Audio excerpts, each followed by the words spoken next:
రాజకీయ పార్టీల్లో పార్టీ అభిమానులు లేకపోతే పార్టీకి మీడియా పరంగా కానీ సోషల్ మీడియా పరంగా కానీ డిజిటల్ ప్లాట్ఫామ్స్లో కానీ ఆయా పార్టీల క్యారియర్స్గా వారియర్స్గా పనిచేసే వాళ్ళు కులాలతో సంబంధం లేకుండా అందరూ పనిచేస్తూ ఉంటారు. పార్టీ అంటే అభిమానం కావచ్చు, నాయకుడు అంటే అభిమానం కావచ్చు. వాళ్ళు ఏమీ చూసుకోరు. వాళ్ళు ఆ పార్టీ మీద అభిమానంతో, నాయకుడి మీద అభిమానంతో ఎదుటి పార్టీ వాళ్ళని, ఎదుటి నాయకుల్ని విపరీతంగా దాడి చేస్తారు. ఈ కొంతమంది అయితే అన్నీ మర్చిపోయి దాడి చేస్తారు. ఇది పద్ధతి కాదు, మనం ఏం చేసినా ఒక మర్యాద, మినిమం బేసిక్స్, మినిమం ఎథిక్స్ ఉండాలి అనేది కూడా మర్చిపోయి శృతిమించి మెప్పు కోసమో లేకపోతే మెహర్బానీ కోసమో చాలా చండాలంగా బిహేవ్ చేస్తారు సోషల్ మీడియాలో కొంతమంది. అలా బిహేవ్ చేయడంలో కూడా వాళ్ళ కులాలు మతాలు ఏమి ఉండవు. వాళ్ళకి మా నాయకుడు మెప్పు నాకు కావాలి, లేకపోతే నేను వాళ్ళను కంట్లో పడాలి, నన్ను గుర్తించాలి అనుకున్నప్పుడు విపరీతమైన ఇది చేస్తారన్నమాట, ఎదుటి వాళ్ళ మీద దాడి చేస్తారు. అలాంటి వాళ్ళలో వైఎస్ఆర్ కాంగ్రెస్ పార్టీకి చెందిన సోషల్ మీడియా కార్యకర్తలు కానీ నాయకులు కానీ పోటీ పడతారు ఒకళ్ళ మీద ఒకళ్ళు. ఎట్లాగైనా జగనన్న కంట్లో పడాలి, జగనన్న గుర్తింపు, పావకళ్ళలో ఆనందం డైలాగ్ చెప్పినట్టుగా ఎలాగైనా ఆయన దృష్టిలో పడాలనే దీంతో చెలరేగిపోతారు. అలా చెలరేగిపోయిన వాళ్ళని మనం గతంలో చాలామందిని చూసాం. లాస్ట్ ఆఫ్కోర్స్ ఇప్పుడు చూస్తున్నాంలే, ఇప్పుడు కూడా అసలు ఏమాత్రం మనుషులు అనే విషయాన్ని కూడా మర్చిపోయి మాట్లాడతారు. పెద్ద చిన్న గౌరవం లేదా ఆడామగ విచక్షణ ఇవేం ఉండవు. చాలా నీచంగా, హేయంగా, హీనంగా మాట్లాడతారు. సరే, వాళ్ళని పట్టించుకునే వాళ్ళు ఉంటారు, పట్టించుకునే వాళ్ళు ఉంటారు. పట్టించుకునే వాళ్ళు చాలా తక్కువ మంది ఉంటారు ప్రతి చిన్నదానికి. పట్టించుకోకుండా ఏదో మరుగుతున్నారులే అని చెప్పేసి ఎవరి పనాలు చేసుకుంటూ వెళ్ళిపోయేవాళ్ళు చాలామంది ఉంటారు. ఇది యువతల వాళ్ళ బాధితుల పరిస్థితి.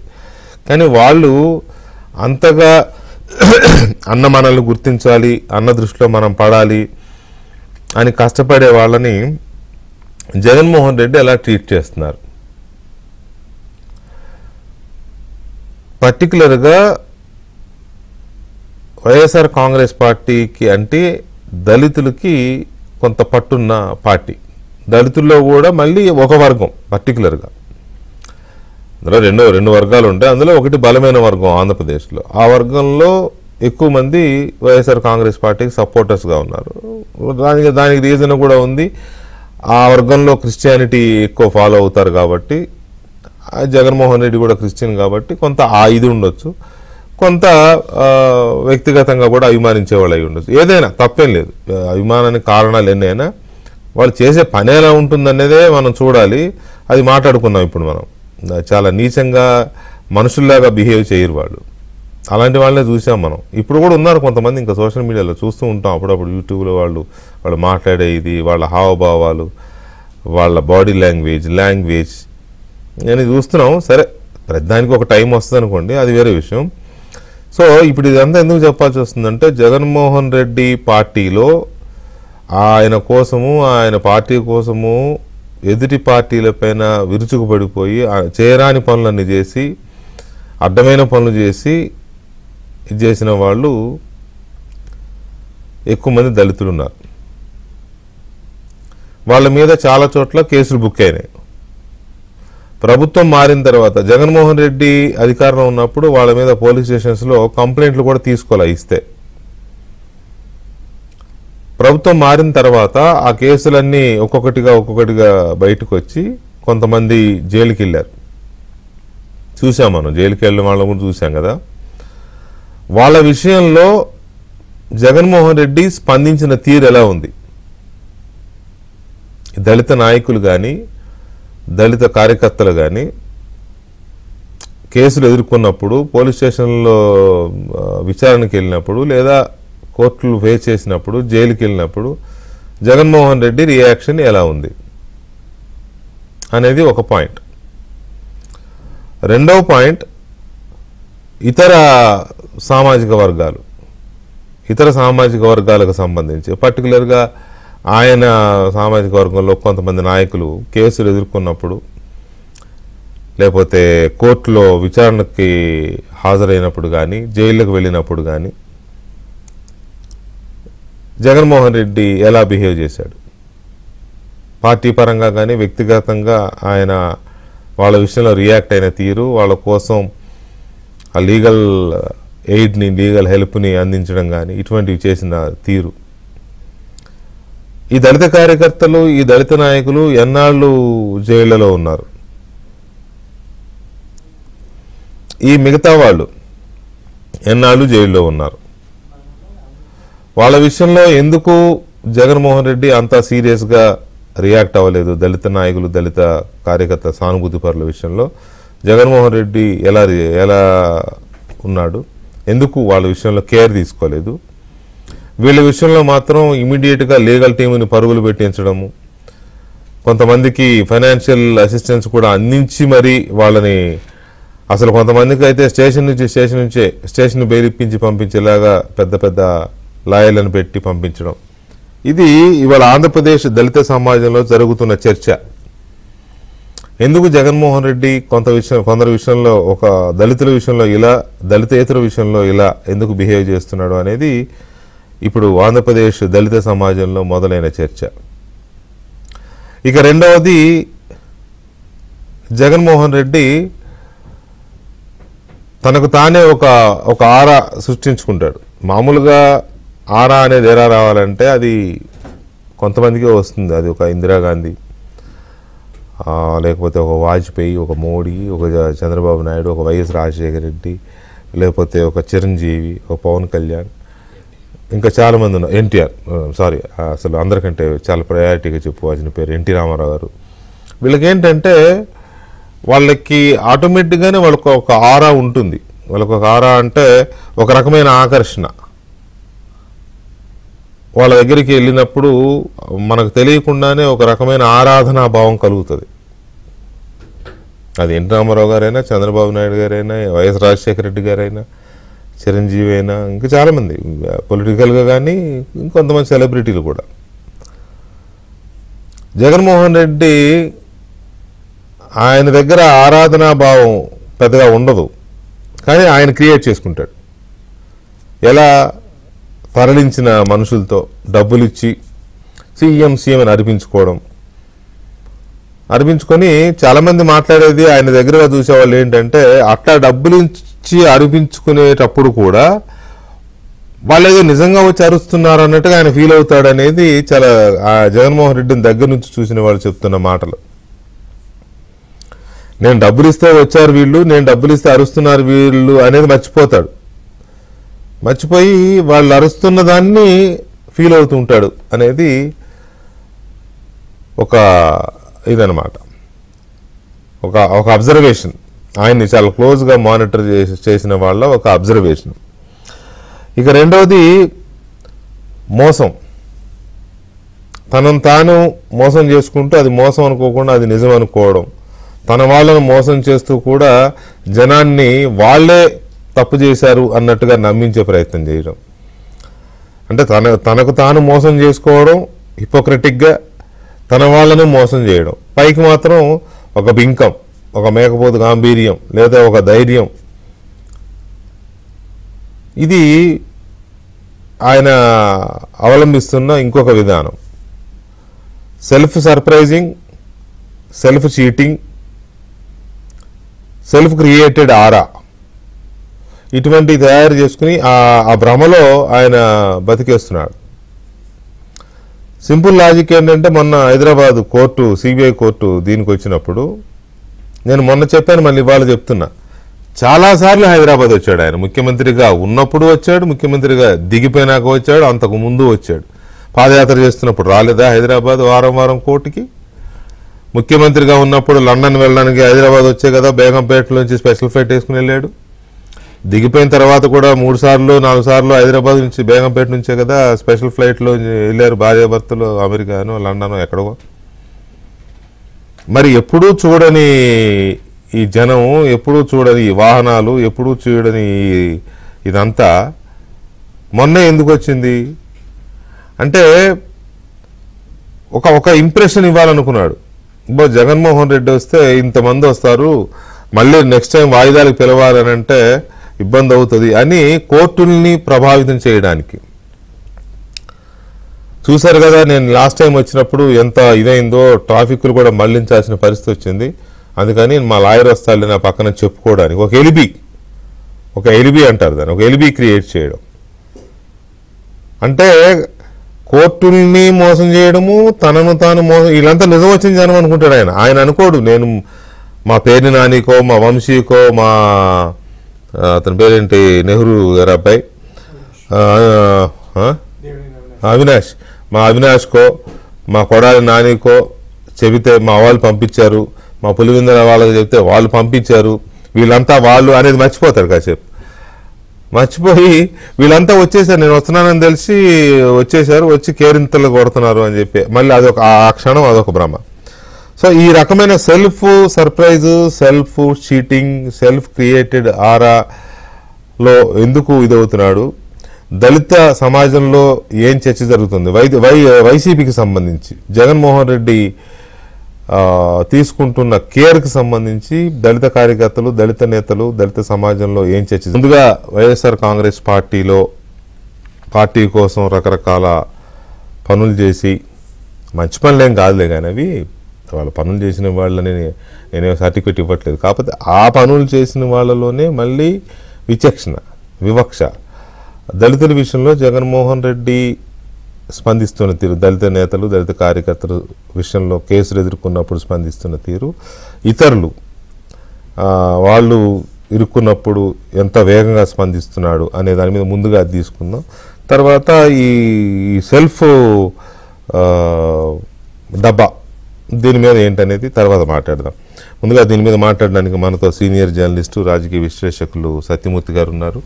అలాగే తెలుగుదేశం పార్టీ అధికార ప్రతినిధి మహాసేన రాజేష్ గారు ఉన్నారు. అండ్ సామాజిక సంక్షేమ మండలి చైర్మన్ పోతుల బాలకోటయ్య గారు మనతో చర్చలో పాల్గొంటున్నారు. ముందుగా రాజేష్ గారు నమస్తే. మీరు బాగా అనలైజ్ చేస్తున్నారు ఈ మధ్యకాలంలో జగన్మోహన్ రెడ్డి ఎవరి విషయంలో ఎలా బిహేవ్ చేస్తున్నాడు ఏంటి అనేది.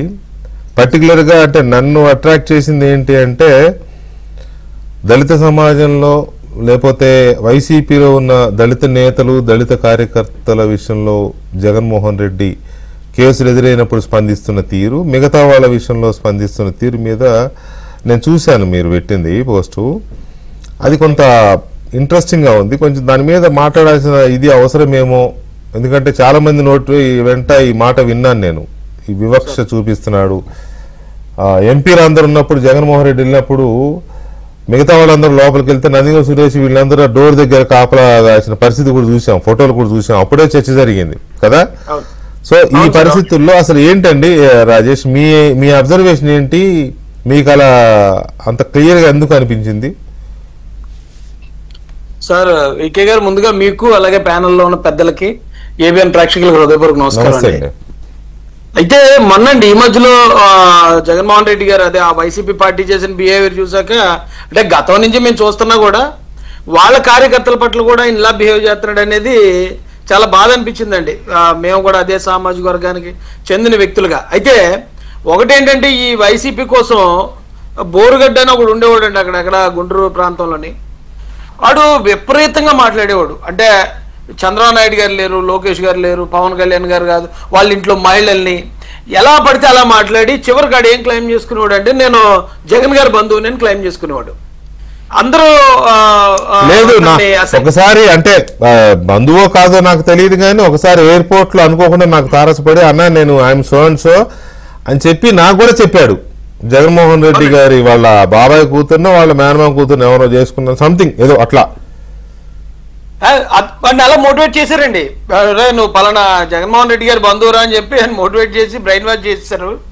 చేసేయటంతో ఆయన భూమి మీద నిలబడకుండా అసలు మనం వినడానికి, ఉచ్చరించడానికి కూడా ఇది లేని భాష ప్రయోగించి మాట్లాడేవాడండి. అని అరెస్ట్ చేశారు. అరెస్ట్ చేసినప్పుడు చాలా మంది ఆనందించారండి. ఇలాంటి దరిద్రులు ఖచ్చితంగా అరెస్ట్ అవ్వాలి, మాలాంటి వాళ్ళం కూడా. అప్పుడేమో క్యాస్టెడ్ మా సామాజిక వర్గం కూడా అది ఇదని ఏమో ఆలోచించలే. ఇలాంటి వాడు ఎక్కడున్నా సరే ఇటు సమాజానికి చేయటం, ఇలాంటి వాడు జైల్లోనే ఉండాలనుకున్నాం. తర్వాత కొన్ని రోజులకి నందిగాం సురేష్ గతంలో వైసీపీ అధికారంలో ఉన్నప్పుడు ఆయన మర్డర్ కేసులో అప్పుడే ఇరుక్కున్నాడండి. అప్పుడే మేము ఆ మర్డర్ కేసులో ఆయన ఉన్నాడు, అరెస్ట్ చేయాలన్నా అప్పుడు పట్టించుకోలేదు, అరెస్ట్ చేయలేదు ఆయన్ని. కానీ ఇప్పుడు ఎప్పుడైతే గవర్నమెంట్ మాడిందో పోలీస్ కరెక్ట్గా డ్యూటీ చేయడం, అన్ని సాక్ష్యాధారాలు సేకరించి ఆయన్ని కూడా అరెస్ట్ చేశారు. అరెస్ట్ చేసిన తర్వాత కొన్ని రోజులకి వర్ర రవీందర్ రెడ్డి అనేవాడిని ఎక్కడ రాయలసీమలో ఎక్కడో ఆడు చాలా దారుణమైన మాటలు, ఇప్పుడు ఈ నేను చెప్పిన ఈ బోరుగడ్డ అనిల్ అనేవాడు ఎలాంటి మాటలు మాట్లాడతాడో అంతకన్నా నీచమైన మాటలు మాట్లాడతాడు ఆ వర్ర రవీందర్ రెడ్డి అనేవాడు. వాడిని అరెస్ట్ చేశారు అన్నారు.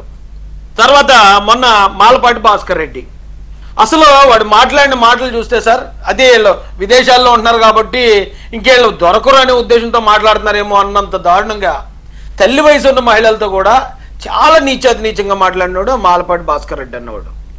అయితే వీళ్ళని అరెస్ట్ చేసినప్పుడు, మాలపాటి భాస్కర్ రెడ్డి అన్నవాడిని అరెస్ట్ చేసినప్పుడు మొన్నే, అంటే ఇంకా ప్రజలు మర్చిపోయి ఉంటారని మొన్న అరెస్ట్ చేశారు. అరెస్ట్ చేసిన వెంటనే మొత్తం ఎన్ఆర్ఐ వైఎస్ఆర్సీపీ నుంచి ఈ జగన్మోహన్ రెడ్డి గారి బంధువులందరూ మీడియాలోకి వస్తారండి. ఇక్కడ ఆంధ్రాలో ఉన్న పేటీఎం కార్యకర్తలు అందరూ పలానా భాస్కర్ రెడ్డిని అరెస్ట్ చేశారు, వాళ్ళ నాన్నగారు చనిపోతే వచ్చాడు కాబట్టి అతను అరెస్ట్ చేశారు అంటే అక్కడ కూడా సింపతి, అంటే శవం అంటే వీళ్ళకి దాన్ని ఏమనాలండి, శవం బాగా ఉపయోగపడింది, ఎప్పటి నుంచో ఉపయోగపడింది. ఆ క్రమంలో ఈ శవాన్ని మళ్ళీ ఉపయోగించుకోవాలనే ఉద్దేశంతో వాళ్ళ తండ్రి గారి ఆ మృతదేహాన్ని కూడా చనిపోయాడు కాబట్టి ఆయన అరెస్ట్ చేయకూడదు. ఇప్పుడు తప్పు చేసినోడు ఎప్పుడు ఎలా దొరికినా అరెస్ట్ చేస్తారు, అది వేరే విషయం అండి. అయితే మొత్తం సోషల్ మీడియా, సాక్షి టీవీ కానీ, సాక్షిలో అనలిస్టులు కానీ వీళ్ళందరూ డీల్ చేసిన విధానం చూసాక, ఇక్కడ చూసాక నాకు అది గుర్తొచ్చిందండి. అదేంటి, ఈడు వరస్ట్ ఫెలో, ఈడు దరిద్రమైన భాష మాట్లాడినోడే, వాళ్ళు గతంలో బోరుగడ్డ అన్నవాడు అదే మాట్లాడినాడు. మరి వాడిని కనీసం వీడు మా పార్టీ కార్యకర్త అని కూడా ఎక్కడ ఒప్పుకోలేదండి. ఆ బోరుగడ్డ అన్నవాడిని వాడుకున్నంతకాలం వాడుకున్నారు, వాడుకుని తర్వాత ఆయన అరెస్ట్ చేసి ఏంటో మహిళల పట్ల ఇలా మాట్లాడుతున్నారని అందరూ అడుగుతుంటే ఆడికి మా పార్టీకి సంబంధం లేదు, అలా ఎవడో కూడా మాకు తెలియదు అన్నారు. సజ్జల రామకృష్ణారెడ్డి గారు ఓ 10 సార్లు అపాయింట్మెంట్ ఇచ్చారు, ఎవరికి దొరకని సకల శాఖ మంత్రి అయినా ఎప్పుడు వెళ్ళి బోరుగడ్డ అనిల్ని దగ్గర కూర్చోబెట్టుకుని మాట్లాడటం, ఇద్దరు ఇష్టంగా ఇచ్చేయటం, కబుర్లు చేయటం, మాకు సంబంధం లేదన్నారండి. అంటే అన్ని నిర్దాక్షిణ్యంగా వదిలేశారు సార్. మొన్న నందిగామ సురేష్ ఒక ఇంటర్వ్యూలో చెప్తూ ఆయన బాధపడ్డ వీడియో చూశాను. నేను ఇలాగ అరెస్ట్ అయినప్పుడు మాకెవరు కనీసం సపోర్ట్ ఇవ్వలేదు, కనీసం కారులో నా భార్య పిల్లల్ని నన్ను చూడడానికి తీసుకురావడానికి కూడా ఎవరు కనీసం మాకు ఆ సాయం చేయలేదు, ఎవరో బంధువులు వస్తే ఇదైంది తప్ప 5 సంవత్సరాల పాటు నన్ను వాడుకున్న ఆ పార్టీకి సంబంధించిన వాళ్ళు ఎవరు నాకు ఇచ్చేయలేదని ఆల్మోస్ట్ కన్నీళ్ళు పెట్టుకున్నట్టు మాట్లాడాడు. అయితే తప్పులు వీళ్ళు చేశారు, వాళ్ళు చేశారు, తప్పులు చేయలేదు అంటలే, కానీ వాళ్ళ పట్ల ఒకలాగా బిహేవ్ చేయటం, మాల్పాటి భాస్కర్ రెడ్డి విషయంలో ఇలా చేయటం, మళ్ళీ మొన్న ఎవరో కారుమూరి వెంకటరెడ్డి అతను అరెస్ట్ చేసిన వెంటనే మొత్తం యంత్రాంగం అంతా కదిలిపోవటం, వైసీపీ నుంచి నాయకులు వెళ్ళిపోవటం, వాళ్ళంతా ఏంటండి ఏం మెసేజ్ ఇస్తున్నారు వీళ్ళు? ఆ వైసీపీలోని ఎస్సీస్ని అడుగుతున్నాను నేను, దళితులను అడుగుతున్నాను. ఇప్పుడు తెలిసిన అరెస్టులు ఇవి, బోరుగడ్డ అనిల్ కానీ, నందిగామ సురేష్ కానీ, తెలియకుండా ఎంతో మంది కార్యకర్తలు అరెస్ట్ అయ్యారండి. వీళ్ళ మోసంలో, వీళ్ళ మ్యానిపులేషన్ తోటి చంద్రబాబు నాయుడు గారినో లోకేష్ గారినో విచ్చలవిడిగా మాట్లాడి అరెస్ట్ అయిన వాళ్ళు చాలా మంది ఉన్నారు. కనీసం సాక్షి మీడియాలో కాదు కదా, వాళ్ళ సోషల్ మీడియాలో కూడా ఇక పలానా చోట కార్యకర్త అరెస్ట్ అయ్యాడనే న్యూస్ కూడా లేదు. ఎంత దారుణంగా కళ్ళ ముందే ప్రవర్తిస్తున్నా నాకు బాధ అనిపించి రాశాను సార్. ఆ వైసీపీలో ఉన్న ఎస్సీస్కి, దళితులకి ఇప్పటికన్నా మీకు కళ్ళు తెరుస్తాయో లేదా? ఒక పక్కన ఒకే నేరం చేసే ఇద్దరిని 2 రకాలుగా ట్రీట్ చేస్తున్నారు కదా వాళ్ళు. వాళ్ళనేమో ఇమీడియట్ గా లీగల్ వింగ్ అలర్ట్ అయిపోతుంది, కార్యకర్తలు వెళ్ళిపోతారు, నాయకులు వెళ్ళిపోతారు, వాళ్ళందరూ అక్కడ దగ్గరుండి అతను బయట తీసుకొచ్చేదాకా అక్కడ నిలబడి ఉంటున్నారు. వీళ్ళు అరెస్ట్ అయితే అంతే, ఆడెవడో మాకు తెలియదు. చూడండి సినిమాల్లో మాఫియా డాన్లు ఎవడన్నా వీళ్ళు చెప్పిన నేరాలన్నీ చేశాక పోలీసు వాళ్ళకి కానీ దొరికిపోతే ఆడెవడో మాకు సంబంధం లేదంటారు, లేదా పోలీసు వాళ్ళకి లాకప్ లో ఉన్నవాడిని చంపించేస్తారు. అలా ట్రీట్ చేస్తున్నారండి వైసీపీలో. అదే కదా ఇప్పుడు పరిటాల రవి గారి హత్య కేసులోను, లేకపోతే వివేకానంద రెడ్డి గారి హత్య కేసులో జరుగుతున్నావు అవే కదా, లాకప్పుల్లోనే చచ్చిపోతున్నారు కదా సాక్షులు. ఇప్పుడు లేటెస్ట్ గా పరకామణి ఇవాళ ఎవరో ఒక ఆయన ఫోన్ చేశారు నాకు, సార్ ఈ లిక్కర్ స్కామ్ లో కూడా ఒకళ్ళ ఇద్దరు అప్రూవల్ గా మారిపోతున్నారంట, వాళ్ళ పరిస్థితి ఏంటో వాళ్ళు కూడా రక్షణ ఇవ్వాల్సిన పరిస్థితి వచ్చింది అని. సో మీరు అందరూ కరెక్టే, లాకప్పుల్లో లేపేస్తారు. సో ఎందుకు ఈ రకమైన ఇది ఎప్పుడు దీని మీద బాలకోట గారు ఏం చెప్తారో కూడా చూద్దాము. బాలకోట గారు నమస్కారం. నమస్కారం వెంకటకృష్ణ గారు. ఇప్పుడు జగన్మోహన్ రెడ్డి గారిని భుజాన్ని వేసుకుని అన్ని వాళ్ళ పార్టీలో అభిమానులుగా ఉన్న అన్ని కులాల వాళ్ళు మోస్తారు. కొంతమంది మరి తెగించి పోస్టు పెడతా ఉంటారు, లేకపోతే దాడులు చేస్తూ ఉంటారు ఎదుటి వాళ్ళ మీద.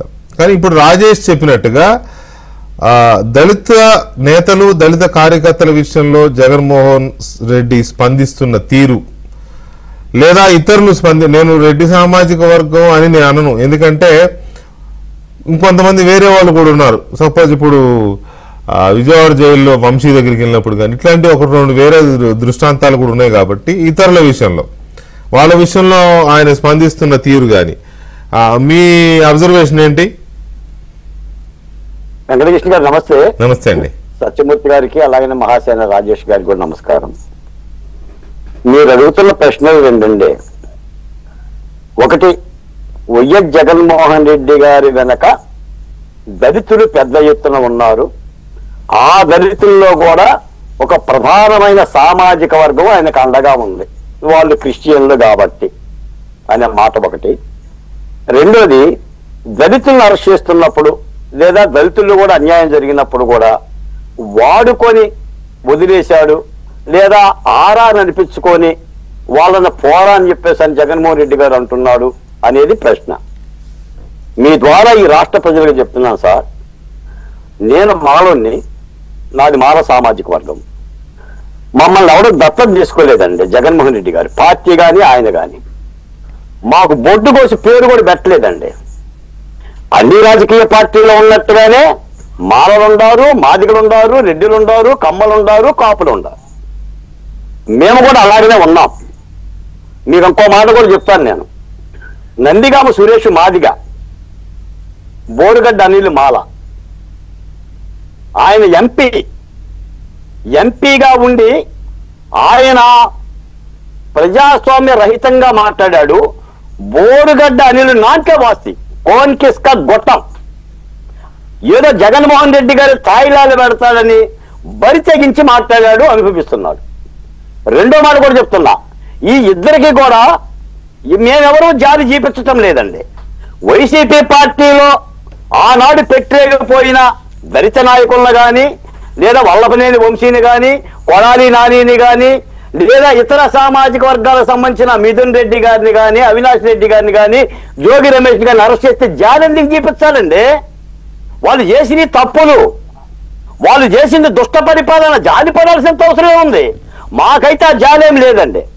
కాకపోతే నేనేం చెప్తున్నానంటే సార్, దళితులు రాజకీయ పార్టీల్లో ఒళ్ళు దగ్గరికి పెట్టుకోకపోతే, నాలుకను శుభ్రం చేసుకోలేకపోతే రెంటికి చెడ్డ రేవళ్ళు అవుతారండి. నిన్న నందిగాం సురేష్ ఆవేదన వ్యక్తం చేశాడు. ఆఫ్టర్ ఆల్ కానుమూరి వెంకటరెడ్డికి వచ్చిన 100 మంది మద్దతు, నేను జైల్లో ఉన్నప్పుడు నన్ను పరామర్శించే దిక్కు కూడా లేదు అని చెప్పాడు. ఆ మాట జగన్మోహన్ రెడ్డి చెప్పు నందిగాం సురేష్ గారు. మీరు చెప్పాల్సింది జగన్మోహన్ రెడ్డి గారికి. మీరు ఎస్సీల మీద ఎస్సీ అట్రాసిటీ కేసు పెట్టారు, 3 రాజధానుల శిబిరం నడిపారు, అమరావతిలో అన్ని సామాజిక వర్గాలను వేదనకు గురి చేశారు, ఆ వేదన అనుభవిస్తున్నారు. దీనిని ఇలాగనే అర్థం చేసుకోవాలి. రెండో మాట కూడా ఏంటి సార్ అంటే, పూలదండలో గనక అన్ని పూలు ఉండట్టు, హారంలో అన్ని గనక నగలు ఉండట్టుగా ఈ దేశంలో ప్రజాస్వామ్యం వర్ధిల్లాలంటే అన్ని సామాజిక వర్గాలు ఉండాలి. ఆ నేపథ్యంలోనే ఈ దేశ రాష్ట్రపతి ఒక దళిత కోవింద్ అయ్యాడు, తర్వాత ముర్ము గారు అయ్యారు, చంద్రబాబు నాయుడు గారు కూడా బాలయోగి లాంటి వారిని, లేదంటే ప్రతిభాభారతి లాంటి వాళ్ళని దగ్గర చేర తీసుకున్నాడు. ఇంకో మాట కూడా చెప్తాను సార్, మీరు ఒక మాట వినండి. వైసీపీ ప్రభుత్వంలో కేవలం ఇద్దరేనండి, నందిగాం సురేష్ గాని, బోరుగడ్డ అనిల్ గాని దళితుల పక్షాన తప్పు చేసి మాట్లాడారు కానీ, ఆ విదేశీ కుక్కలు 2 మాట్లాడినట్టుగా కానీ, వల్లభనేని వంశీ మాట్లాడినట్టుగా కానీ, కొడాలి నాని మాట్లాడినట్టుగా కానీ, రోజా గారు మాట్లాడినట్టుగా కానీ, పేర్ని నాని మాట్లాడినట్టు కానీ, జోగి రమేష్ మాట్లాడినట్టు కానీ దళితులు ఎప్పుడు మాట్లాడలేదండి. హోంమంత్రిగా పనిచేసిన సుచరిత మాట్లాడలేదు, వనిత మాట్లాడలేదు, విద్యాశాఖ మంత్రి పనిచేసిన సురేష్ కూడా మాట్లాడలేదు. ఎందుకంటే మేము ఎప్పుడు ఒళ్ళు దగ్గర పెట్టుకుంటాం సార్. మా ఆర్థిక స్థితి మాకు తెలుసు, మా స్థితి మాకు తెలుసు. కాకపోతే వెంకటకృష్ణ గారు మీకు తెలుసు, అనాదిగా దళితులు, గిరిజనులు కాంగ్రెస్ పార్టీ ఓటర్లు, అది ఇందిరాగాంధీ దగ్గర నుంచి చూస్తున్న ఒక వారసత్వం. కానీ మాలల జగన్మోహన్ రెడ్డి గారి వెనుకుంటాడు అని చెప్పేసి ఒక నిందేసి, అది మా మీద నింద. ప్రధానమైన రాష్ట్రంలో ఉన్న మాల సామాజిక వర్గాన్ని దూరం చేయటం అనేది ఏ రాజకీయ పార్టీ కూడా సరైనది కాదండి. రాజకీయ పార్టీల్లో రాజకీయాల కోసమే నమ్ముతారు తప్ప కులాల వారీగా పార్టీలు కావండి. ఈ రోజున వైసీపీ పార్టీ రెడ్డి సామాజిక వర్గంతో ఆయన నలుపుతుంది. ఇప్పుడు ఆయనకు ఉండాలి నా ఎస్సీ, నా ఎస్టీ, నా బీసీ, నా మైనార్టీ అన్నప్పుడు ఆయన పెదవుల మీద ప్లాస్టిక్ లాగా మాట్లాడాడు తప్ప, సార్ మీరు ఒకసారి ఆలోచించండి, వైసీపీ హయాంలో బాగుపడ్డ దళితులు ఎవరు చెప్పండి? డాక్టర్ సుధాకర్ దళితుడు కాదా? తిరుమల వరప్రసాద్ దళితుడు కాదా? కోడికత్తి సీను మాలోడు కాదా? డాక్టర్ అచ్చెన్న మాలోడు కాదా? ఎవరండి? చనిపోయిన వాళ్ళందరూ వీళ్ళే కదా. అదే కదా బాలకోటే గారు ఒక మాట ఆలకించండి, చర్చ కూడా అదే కదా. వాళ్ళందరూ దళితులే, మీరు చెప్పిన వాళ్ళందరూ దళితులే. డ్రైవర్ సుబ్రహ్మణ్యం దగ్గర నుంచి కోడికత్తి సీను దగ్గర నుంచి అందరూ వాళ్లే. బోరుగడ్డ అనిల్ గాని, నందిగం సురేష్ గాని వాళ్ళందరూ దళితులే. వాళ్ళ గురించే కదా అంటున్నది. ఇప్పుడు వాళ్ళేమో అలా చేశారు. ఇప్పుడు యువతల కేటగిరీ, ఇప్పుడు మీరు చెప్పిన ఇంకో కేటగిరీ పేర్లు చెప్పారు కదా, జోగి రమేష్ గాని, వల్లభనేని వంశీ గాని, కాకాని గోవర్ధన్ రెడ్డి గాని, లేకపోతే ఇంకెవరు చాలా మంది ఉన్నారు కదా. వీళ్ళందరి విషయంలో కూడా ఎలా బిహేవ్ చేశారు జగన్మోహన్ రెడ్డి. కాకాని గోవర్ధన్ రెడ్డి గారి కోసం అక్కడ జైలుకి వెళ్ళి వచ్చాడు, పిన్నెల్లి రామకృష్ణారెడ్డి గారి కోసం అక్కడ జైలుకి వెళ్ళి వచ్చాడు, వల్లభనేని వంశీ కోసం కలవడానికి ఇక్కడ జైలుకి వెళ్ళి వచ్చాడు. ఇట్లా వీళ్ళ విషయంలో ఒకలా, దళితుల విషయంలో ఒకలా. సరే, మన సామాజిక వర్గం మొత్తం జగన్తోనే ఉందా అంటే నేను కూడా ఆ మాట అన్నాను. కాకపోతే క్రిస్టియానిటీ ఉన్న వాళ్ళు ఎక్కువ మంది అటు మొగ్గు చూపుతూ ఉంటారు. ఎందుకంటే ఆ రకమైన రిలీజియస్ అభిమానం కావచ్చు, అది కూడా అందరూ ఉంటారని 100% ఎక్కడ ఉండలే. కానీ సో ఇప్పుడు మీరు చెప్పిన పేర్లు తీసుకున్నా కూడా ఆ దళిత వర్గాల వాళ్ళని అలా ఎందుకు చూస్తున్నాడు, ఇలా వీళ్ళ విషయంలో ఎందుకు ఇలా బిహేవ్ చేస్తున్నాడు అనే దాని మీదనే కదా. నమస్తే అండి. నమస్తే అండి. సత్యమూర్తి గారు, దళితులు నా మేనమావలో, నేను దళితుల మేనమావనో ఏదో అన్నాడు అనేవాడు. కానీ ఇక్కడ విషయం చూస్తే ఇప్పుడు రాజేష్ గారు చెప్పింది కానీ, బాలకోటే గారు చెప్పింది కానీ చూస్తే, లేకపోతే ఫ్యాక్ట్ కూడా ఇప్పుడు అవన్నీ లిస్ట్ అంతా తీస్తే వాళ్ళ విషయంలో బిహేవ్ చేస్తున్న తీరు, ఈ మిగతా వాళ్ళ విషయంలో బిహేవ్ చేస్తున్న తీరు, ఇది చూసినప్పుడు ఖచ్చితంగా వివక్ష అనేది కనపడుతుంది కదా. ఇవాళ అదే చర్చ జరుగుతుంది ఏపీలో దళిత సమాజంలో. సో మనం దాన్ని ఎలాగా అనలైజ్ చేయొచ్చు ప్రజలకు అర్థమయ్యేలాగా చెప్పాలంటే? అంటే రాజేష్ గారు చెప్పిన విత్ ఎగ్జాంపుల్స్ ఆయన చాలా స్పష్టంగా చెప్పాడు. ఎట్లా ఉన్నది, ఎవరి కేసులు వస్తే ఎట్లా స్పందిస్తున్నారు అనేది చాలా స్పష్టంగా విత్ ఎగ్జాంపుల్స్ రాజేష్ గారు చెప్పారు. ఇక్కడ ఇంకొకటి మన బాలకోటే గారు చెప్పింది, ఆయన వెర్షన్, ఈ వెర్షన్ ఆయన ఎలక్షన్ల ముందు నుంచి కూడా చెప్తూనే ఉన్నాడు. ముందు నుంచి కూడా మేము ఎవరికి గంప గుత్తగా మేము అమ్ముడుపోయిన జాతి కాదు మాది అనే యాంగిల్లో ఆయన చాలా స్పెసిఫిక్ గా మొదటి నుంచి చెప్తూనే ఉన్నారు. ఆయన జాతిని జాగృతం చేస్తూనే ఉన్నారు. అంటే కొంత సంస్కారం ఉన్న వ్యక్తులైతే వాళ్ళు ఈ విధంగా మాట్లాడతారు. సామాజిక స్పృహ ఉన్న వాళ్ళైతే ఈ విధంగా మాట్లాడతారు. కానీ కొంతమంది ఎట్లా అంటే జగన్మోహన్ రెడ్డి దృష్టిలో ఎట్లా పడాలి అంటే, మంచి పనులు చేస్తే అక్కడెవరూ చూడరు, మనం ఏదో ఒక నేరం చేయాలి, లేకపోతే బూతులు మాట్లాడాలి. ఈ 2 పనులలో ఒకటి చేస్తేనే, లేదా వీలైతే 2 పనులు ఇవి చేస్తేనే మనకి పార్టీలో గుర్తింపు వస్తుందనే భావన ప్రబలటమే దరిద్రం. భావన ప్రబలమే కాదు, అదే చెప్పేవాళ్ళు అంటే అది వాళ్ళు అక్కడ చెప్పడం. వరప్రసాద్ గారు చెప్తూ ఉంటాడు. నాకు తెలిసి ఒక వ్యక్తి కూడా ఉన్నాడండి, అజయ్ అమృత్ అతని పేరు. అతను అంత ముందర వైసీపీలో కూడా చేశాడు అనమాట. అతను చెప్తూ ఉంటాడు నాకు అప్పుడప్పుడు, ఒక సెషన్స్ పెట్టి బ్రెయిన్ వాష్ చేస్తారట మొత్తం. అసలు చంద్రబాబు నాయుడు దుర్మార్గుడు అంటే ఇట్లా నరసింహస్వామి ఆయన్ని చీల్చుకొని రక్తం తాగినట్టు తాగుతాడని వాళ్ళు చెప్పి బ్రెయిన్ వాష్ చేసి ఈ సోషల్ మీడియాలో ఉపయోగించుకుంటారట. అంటే ఇదేమన్నా తాలిబాన్ల ట్రైనింగ్ క్యాంపు లాగా నడిపేదా? రాజకీయ పార్టీ అంటే నీ భావజాలం చూడాలి, నీ సిద్ధాంతాలు చూడాలి, నువ్వు చేస్తున్న ఏమన్నా అంటే అధికారంలో ఉన్నప్పుడు అభివృద్ధి కార్యక్రమాలు చేయాలి, ప్రతిపక్షంలో ఉన్నప్పుడు ఏదైనా సబ్జెక్టు మాట్లాడాలి, ప్రజల తరపున పోరాడు, ప్రజలకు ఏదైనా సమస్య ఉంటే అది రిప్రజెంట్ చేయాలి. అట్లా చేస్తే ఆకర్షితులై ప్రజలు నీ దగ్గరికి రావడానికి అవకాశం ఉంటుంది. కానీ ఇదేమి పద్ధతో నిజంగా కూడా నాకు నేను ఇవన్నీ చూసా కదా. అంటే జగన్మోహన్ రెడ్డి 5 సంవత్సరాలు అధికారంలో ఉన్నది చూశాను, అంతకుముందు వాళ్ళ నాన్నది చూశాను, ఇంకా చాలా మంది ముఖ్యమంత్రులు నేను చూశాను కదా నేను ఒక జర్నలిస్ట్గా. అటువంటిది ఇదేంటో, ఈ భావజాలం ఏంటో, మీరు వెళ్ళండి, మీరు బూతులు మాట్లాడండి, వాళ్ళని వీలైతే నరకండి, రప్పరప్ప నరకండి, నేను మిమ్మల్ని కాపాడుతాను అని చెప్పే వ్యక్తిని. ఇంకో మాట కూడా, ఇలా అలాంటి వ్యక్తిని కూడా మీరు జైలుకి వెళ్తే ఏం కాదు, వెళ్ళండి 3 నెలలే, లోపలికి వెళ్ళి నన్ను స్ఫూర్తిగా తీసుకోండి, నా గురించి చర్చించుకోండి అని ఒక యువతతోటి ఒక మీటింగ్ పెట్టాడు. యూత్ లీడర్స్ అని చెప్పి ఒక మీటింగ్ పెట్టి ఆ మీటింగ్ లో చాలా స్పష్టంగా ఇప్పుడు మీరు అన్న మాటలు చెప్పాడు. యువతను ఎదురుగా కూర్చొని మనం చెప్పాల్సిన మాటలు అవా వీకే గారు? నాయకుడు అనేవాడు ఎవడైనా మీరు జైలుకి వెళ్ళడానికైనా సిద్ధపడని అంటాడా? అన్న తర్వాత ఈ మీటింగ్ అయిన నెక్స్ట్ డే, అంటే ఆ మీటింగ్లో చాలా మంది చెప్పారు, అన్న మేము జైలుకి వెళ్తే మమ్మల్ని కాపాడని అది చెప్పినట్టున్నారు. అందరూ అదే బ్యాచ్ కదా అక్కడ ఉండేది. వెంటనే ఒక 4-5 రోజుల తర్వాత అడ్వకేట్లతోటి మీటింగ్ పెట్టాడు. వాళ్ళందరూ నేరాలు చేస్తారు, వాళ్ళని కాపాడాల్సిన బాధ్యత మీది అని చెప్పి వీళ్ళకి అడ్వకేట్లకి చెప్పటం. అసలు ఏమన్నా రాజకీయ పార్టీ నడిపే పద్ధతి ఇదా వీకే గారు?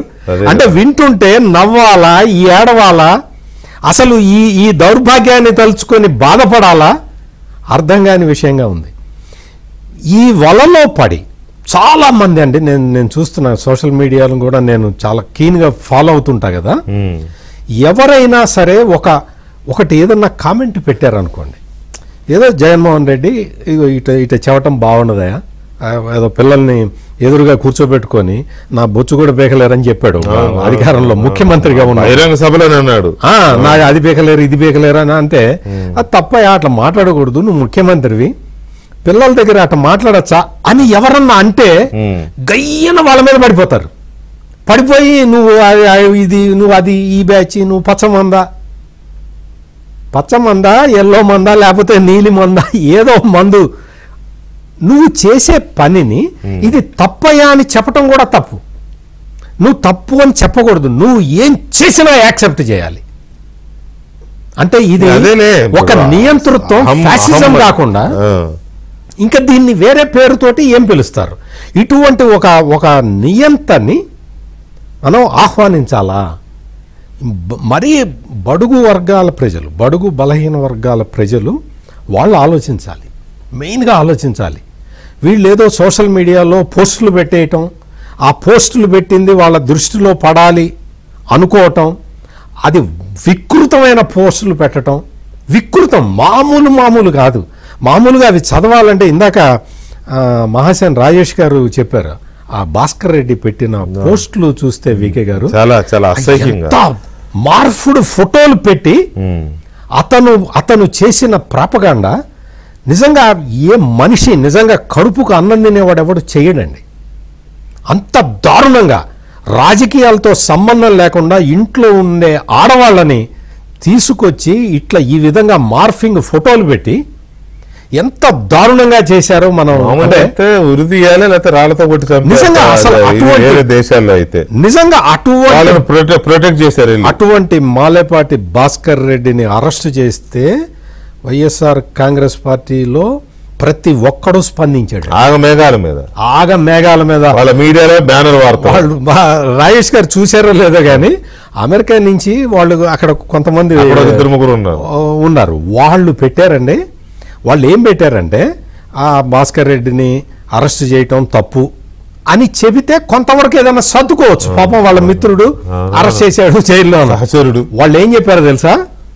ఇంకెంతకాలం పెడతారా మీరు, అయిపోయింది మీ టైం అయిపోయింది, మేము వస్తాం, మేము అధికారంలోకి రాగానే ఎవడైతే మాలేపాటి భాస్కర్ రెడ్డిని అరెస్ట్ చేశాడో ఆ ఎస్ఐ సిఐ అందరినీ రప్ప వేసేస్తాం. అదే ఇప్పుడు జగన్కి అదే పెద్ద మైనస్ కాబోతా ఉందిలే అది. ఎందుకంటే ఇలాంటి డైలాగ్స్ ఇవే అంటే ఎంత జనాన్ని రిసీవ్ చేసుకోవాలి. పాపం ఆయనకు అర్థం కావట్లా, ఇట్లా చేసే దెబ్బతిన్నాం అనేది అర్థం కాక ఇంకా అలాగే మాట్లాడు. అయితే ఒక అతను ఇంకొక చిన్న పాయింట్ చెప్తా. ఒక అతను ఒక యూట్యూబర్, ఉమెన్ యూట్యూబర్ని అతి నీచంగా మాట్లాడితే ఆమె చాలా వైలెంట్గా రియాక్ట్ అయింది. ఇప్పటికీ అతను అదే స్టాండ్ మీద ఉన్నాడు. అతను తప్పు తెలుసుకోవటల్లా. వీళ్ళు తప్పు తెలుసుకునే స్థితిలో లేరు. వీళ్ళందరూ ఒక ఉన్మాదుల్లాగా, అంటే తాలిబాన్ వాళ్ళని అవమానించడం అవుతుంది, వాళ్ళకన్నా ఘోరంగా అంతే నీచంగా ప్రవర్తిస్తారు. తప్పు తెలుసుకునే స్థితిలో లేకపోవడం కాదు, అది ఉద్దేశపూర్వకంగా చేసే తప్పే కాబట్టి తెలుసు, అది తప్పని తెలుసు, అందులో ఇదేం లేదు. లేకపోతే అలా మాట్లాడాల్సిన ఇది కాదు. అయితే ఇక్కడ రాజేష్ గారు టీము, లీగల్ టీం ఇప్పుడు మొన్న 2 అధికార ప్రతినిధుల్ని పోలీసులు నోటీస్ ఇచ్చి తీసుకెళ్లారు. కర్నూలు అనుకుంటా బహుశా. ఆమె ఒక లేడీ యాంకర్, అవునండి, ఒక ఆమె. తర్వాత ఈ డిబేట్స్ లో కూర్చున్న ఇంకొక ఆయన, ఇందాక మీరు చెప్పారు ఆయన పేరు హార్పిక్ రెడ్డి అండి. హార్పిక్ రెడ్డి అంటున్నాడు. హార్పిక్ రెడ్డి, వెంకటరెడ్డి. హార్పిక్ రెడ్డి ఏంటి అంటే అక్కడ అరెస్ట్ వెళ్తే నేను హార్పిక్ దాకా చచ్చిపోతానని చెప్పి పోలీసులు బెదిరించారు అని చూసానండి సోషల్ మీడియాలో. హార్పిక్ అంటే అది కాదండి, టాయిలెట్లు క్లీన్ చేసేది కదండి. ఆ టాయిలెట్లు క్లీన్ చేసేది మరి అదే దొరికినట్టుందండి ఆయనకి. ఆ తాగి చచ్చిపోతాను నన్ను అరెస్ట్ చేస్తే భయపడ్డాడటండి పాపం పిల్లడు. ఆయన బాత్రూంలోకి వెళ్ళి దాక్కున్నాడంట వెంకటకృష్ణ గారు. జోగి రమేష్ గారి లాగా బాత్రూమ్ లో దాక్కొని నేను హార్పిక్ తాగేస్తాను అని అన్నాడంట. అసలు పేరు అది కాదు కదా, అసలు పేరు వేరే ఏదో ఉంది. వెంకటరెడ్డి, కారుమూరి అధికార ప్రతినిధి కదా ఆయన, వైసీపీ. ఓకే, ఆయనను ఈ శ్యామల వీళ్ళని తీసుకెళ్తే వెంటనే మేఘాల మీద వెళ్ళారు. సరే, పార్టీ పరంగా వాళ్ళని ప్రొటెక్ట్ చేసుకోవడం కోసం, బెయిల్ కోసం ఎరగడంలో మనం తప్పడాల్సిన అవసరం లేదు. అదేలాగా సవీంద్రారెడ్డి అనే ఇంకొక వ్యవహారంలో, సరే అది పోలీసులు తప్పు చేశారా లేదా, జడ్జి కూడా పోలీసులు మీద సీరియస్ అయ్యారు, ఆ విషయంలో కూడా పార్టీ ఎంత సీరియస్ గా రియాక్ట్ అయ్యింది, ఎంత స్పీడ్ గా రియాక్ట్ అయింది, దాన్ని సిబిఐకి ఇవ్వాలని పార్టీ పరంగా ఇది చేశారు, సుప్రీంకోర్టుకి వెళ్ళారు కదా సవీంద్రారెడ్డి ఇష్యూలో. కానీ ఇప్పుడు మీరు చెప్పిన ఏ కేసు, ఇందాక ఆయన పెద్ద లిస్టు చదివాడు బాలకోట గారు, ఏ కేసులో కూడా కనీసం పార్టీ వైపు నుంచి, పార్టీ ఆఫీస్ వైపు నుంచి లీగల్ ఎయిడ్ కానీ, ఒక లాయర్ కానీ మరి ఏమి ఎందుకు రాలేదు అనే దాని మీద వీళ్ళు ఏమైనా బయటనే మాట్లాడుకుంటున్నారా, ఎందుకు మా విషయంలో ఇలా జరుగుతుంది అని? రాజేష్ గారు సార్, బయట మాట్లాడుకోవడం కాదండి, వాళ్ళు పాపం ఆ జైల్లో ఉన్నప్పుడు వాళ్ళు ఎదవ పని చేసి వెళ్ళారు జైలుకి. అవును, కానీ ఆ కుటుంబం ఏం తప్పు చేయలేదు కదండి. వాళ్ళ భార్యలు పాపం ఈ సోషల్ మీడియాలో వీడియోలు పెట్టి నా భర్తకి ఇలా జరిగింది, ఇది పరిస్థితి అని చెప్పి వాళ్ళ భార్యలు బాధపడ్డారే తప్ప ఈ వైసీపీ పార్టీ నుంచి ఏదో 10 మంది నాయకులు అక్కడికి వెళ్ళి వాళ్ళ భార్యకి ధైర్యం చెప్పినట్టు కానీ, అమ్మా మేం చెప్పిన ఏదో పని వల్ల మీ వాళ్ళు లోపల ఉన్నాడు, సరే మేము ఎంతో కొంత మేము చూసుకుంటాం, లేకపోతే మేము లాయర్ని ఏర్పాటు చేస్తాం, లేకపోతే ఆ జైల్లో ఉన్నవాడికి ఏదైనా అవసరాలు ఉంటే మేము వెళ్ళి అవి తీర్చే ప్రయత్నం చేస్తామని ఒక్కడు కాకపోతే ఒక్కడు కూడా వెళ్ళలేదు సార్. ఆ బోరుగడ్డ గారి ఇంటికి ఒక్క వైసీపీ కార్యకర్త వెళ్ళలేదు, ఒక్క వైసీపీ నాయకుడు వెళ్ళలేదు. అలాగే నందిగాం సురేష్ గారి ఇంటికి వెళ్ళలేదు. ఇక్కడ నాకు తెలిసిన కొంతమంది చోటా మోటా పిల్లలు ఈ పేటీఎం దీంట్లో పడి మాట్లాడిన వాళ్ళు, అరెస్ట్ అయిన వాళ్ళు, వాళ్ళ భార్యలే పడ్డారు. కానీ ఆ బాధ అంతా ఈ పార్టీ నుంచి ఏమి రాలేదండి. అయితే వాళ్ళ భార్యలు వీళ్ళందరినీ కూడా కంట్రోల్ చేస్తారండి. మీరు ఇంత రెచ్చిపోతున్నారు వైసీపీ కోసం, మీరు అరెస్ట్ అయినప్పుడు మేమే తిరగాల్సి వచ్చింది, మేమే పుస్తులు తాకాటు పెట్టి కూడా మీకోసం తిరగాల్సి వచ్చింది, కానీ పార్టీ మాకు ఏ విధమైన సపోర్ట్ ఇవ్వలేదు, మీరు నోరు మూసుకుని ఊరుకోకపోతే మేము వదిలేసిపోతాంరా అని బెదిరించిన భార్యలు కూడా నాకు తెలుసండి. అందుకని చాలా మంది ఈ అరెస్ట్ అయిన వాళ్ళు అందరూ నోరు మూస్తారండి. ఎందుకు మీరు ఆ బోరుగడ్డ గారిని చూడండి, ఎక్కడన్నా ఒక వీడియో ఉందా? లేదు. మొత్తం ఫ్యామిలీలు కంట్రోల్ చేసేసారు వీళ్ళని. మీరు ఎగిరెగిరి పడ్డమే తప్ప పార్టీ మిమ్మల్ని కనీసం ఇవి ఎంగిలిస్తరాగా కూడా పట్టించుకోవట్లేదురా బాబు, మీరు ఆగండ్రా, మీరు తగ్గండి, ఎందుకంటే మీకు భార్య పిల్లలు కూడా ఉన్నారు కదా అని ఆ కుటుంబాలు వాళ్ళు కంట్రోల్ చేసేయండి. ఆ కంట్రోల్ చేయడం వల్ల మళ్ళీ జైలుకి వెళ్ళి వచ్చినప్పుడు ఒక్కరు కూడా మళ్ళీ మాట్లాడట్లేదండి. జైలుని నేను ఎప్పుడు నన్ను జైలుకి పంపించినప్పుడు చూశానండి, అది శిక్షాలయం కాదు శిక్షణాలయం అని రాసి ఉంటుందండి. వీళ్ళందరికీ శిక్షణాలయంగా పనిచేసిందండి. జైలుకి వెళ్ళి వచ్చిన ప్రతి ఒక్కడు చక్కగా కుటుంబంతో ఏదో పని చేసుకుంటూ ఆ భార్య పిల్లలతో ఆనందంగా ఉన్నారు సార్. ఈ రోజున జైలుకి వెళ్ళడం మంచిదైంది అంటారు, వాళ్ళ జీవితంలో మంచిదైంది సార్, మంచిదైంది. వాళ్ళందరిలో కూడా మార్పు వచ్చిందండి. ఇంకా కొంతమంది ఎవరైనా అలాంటి వాళ్ళు చేస్తే కనుక ఇప్పుడు ఎలాగ చట్టం ఊరుకునే పరిస్థితి లేదు, వాళ్ళందరిలో కూడా అతి త్వరలోనే మార్పు తీసుకొచ్చే ప్రయత్నం కూడా. మీరేమో ఇంతగా చెప్తున్నారు, కానీ ఇప్పటికీ కొంతమంది వైసీపీ సానుభూతి పరులో లేకపోతే జగన్మోహన్ రెడ్డి సానుభూతి పరులో అనుకుందాం. ఉండడంలో తప్పలేదు, సానుభూతి పరులు అభిమానులు ఉండడం తప్పే లేదులే. కానీ కాకపోతే ఈ దళిత మీరన్న ఇప్పుడు ఏదైతే మీరు చెప్పారు మీలాగరే సేమ్, ఇప్పుడు మీలాగా మీరు ఎలాగైతే ఒకప్పుడు చేశారో మీ సామాజిక వర్గము ఇవన్నీ కూడా, అందులో ఇప్పటికీ కొంతమంది వైసీపీ తరఫున యూట్యూబ్లోనో సోషల్ మీడియాలో విశ్లేషణ చేస్తూ ఉంటారు. చేయొచ్చు, తప్పలేదు. ఎదుటి పార్టీలు విమర్శిస్తూ ఉంటారు, విమర్శిస్తారు, తప్పలేదు. కానీ భయంకరమైన అటాక్ చేస్తూ ఉంటారు. భయంకరంగా చంద్రబాబు నాయుడిని ఇష్టం వచ్చినట్టు మాట్లాడతారు, లోకేష్ని ఇష్టం, పవన్ కళ్యాణ్ని ఇష్టం వచ్చినట్టు మాట్లాడతారు. అసలు వాళ్ళ స్థాయి మర్చిపోయి ఇష్టం వచ్చినట్టుగా. నాకు తెలిసి 2-3 వీడియోలు మిమ్మల్ని కూడా వాళ్ళు ఇది చేశారు, కామెంట్ చేశారు ఆ వీడియోలో. పేర్లు ఎందుకులే, వాళ్ళు ఎవరో 1-2 పేర్లు గుర్తున్నాయి. నిజంగా నాకు కూడా వాళ్ళు ఎవరో తెలియదు. ఎందుకంటే బేసిక్గా వాళ్ళు ప్రొఫెషనల్ జర్నలిస్టులు కాదు, యూట్యూబ్లో వచ్చారు. ఓకే, అట్లా కూడా నేను గౌరవిస్తాను. మిమ్మల్ని కూడా ఇది చేశారు కదా, ఎందుకు వాళ్ళు ఆ చేంజ్ రాలేదు? వాళ్ళు ఎందుకు మీరు చేసిన అబ్జర్వేషన్ వాళ్ళు ఎందుకు చేయలేకపోతున్నారు? అయితే వాళ్ళు చేయలేకపోయే వాళ్ళు ఎవరుంటే వాళ్ళకే నా పర్సనల్ నేను అనుభవించింది కూడా చెప్తాను సార్. ఎందుకంటే ఇప్పుడు ఈ బోరుగడ్డ వాడు లేకపోతే మరొకటి ఎగ్జాంపుల్ చెప్పాను, కానీ నా ఎగ్జాంపుల్ కూడా చెప్తానండి. వైసీపీలో ఉన్న వాళ్ళు ఇది విని ఆ తర్వాత వాళ్ళ పని వాళ్ళు చేసుకోమని చెప్తున్నాను సార్. ఏంటంటే నేను వైసీపీలో ఉన్నప్పుడు నేను కూడా ఇలా అగ్రెసివ్గా మాట్లాడినండే. నేను ఎక్కువగా జనసేన మీద, అంటే జనసేనలో యూత్ ఎక్కువ మంది ఉంటారు కాబట్టి వాళ్ళకి మాకు చాలా వారు జరిగేదండి. వాళ్ళ పరుష పదజాలం మేము కూడా చాలా గట్టిగా పరుష పదజాలతో వాడేవాడిని. అలాంటి సమయంలో ఇప్పుడు మీరు సినిమాల్లో మాఫియా డాన్లు ఉంటారండి, వాళ్ళు ఏం చేస్తారంటే వాళ్ళ దగ్గర ఉన్న రౌడీలు అందరూ వీళ్ళకి అనుకూలంగా ఉన్నంత వరకు వాళ్ళు బాగా చూసుకుంటారు. ఎప్పుడైతే నువ్వు తప్పు చేస్తున్నావు, నేను బయటికి వెళ్ళి మంచిగా బతుకుతాను అన్నాడు అనుకోండి, అంతకు ముందాడు ఇతని కోసం చేసిన నేరాలు ఏమన్నా ఉంటే దాని సాక్ష్యాలన్నీ బయటపెట్టి అప్పుడు అరెస్ట్ చేస్తాడు. అది సినిమాలో విలన్ స్టైల్ అండి. ఇక్కడ జగన్ గారు లేకపోతే వైసీపీ ఏం చేసిందంటే, నేను అప్పుడు మాట్లాడిన మాటలు ఏవైతున్నాయో అవన్నీ వైసీపీలు స్టోర్ చేసి అప్పుడే పెట్టుకున్నట్టున్నారండి. నేను ఎప్పుడైతే జగన్మోహన్ రెడ్డి గారు ఏమంటే మీరు క్రిస్టియన్స్కి మంచి చేస్తామంటే మేము మీకు సపోర్ట్ చేసాం, మీరేమో క్రిస్టియన్ ప్రాపర్టీలను కబ్జా చేస్తున్నారు.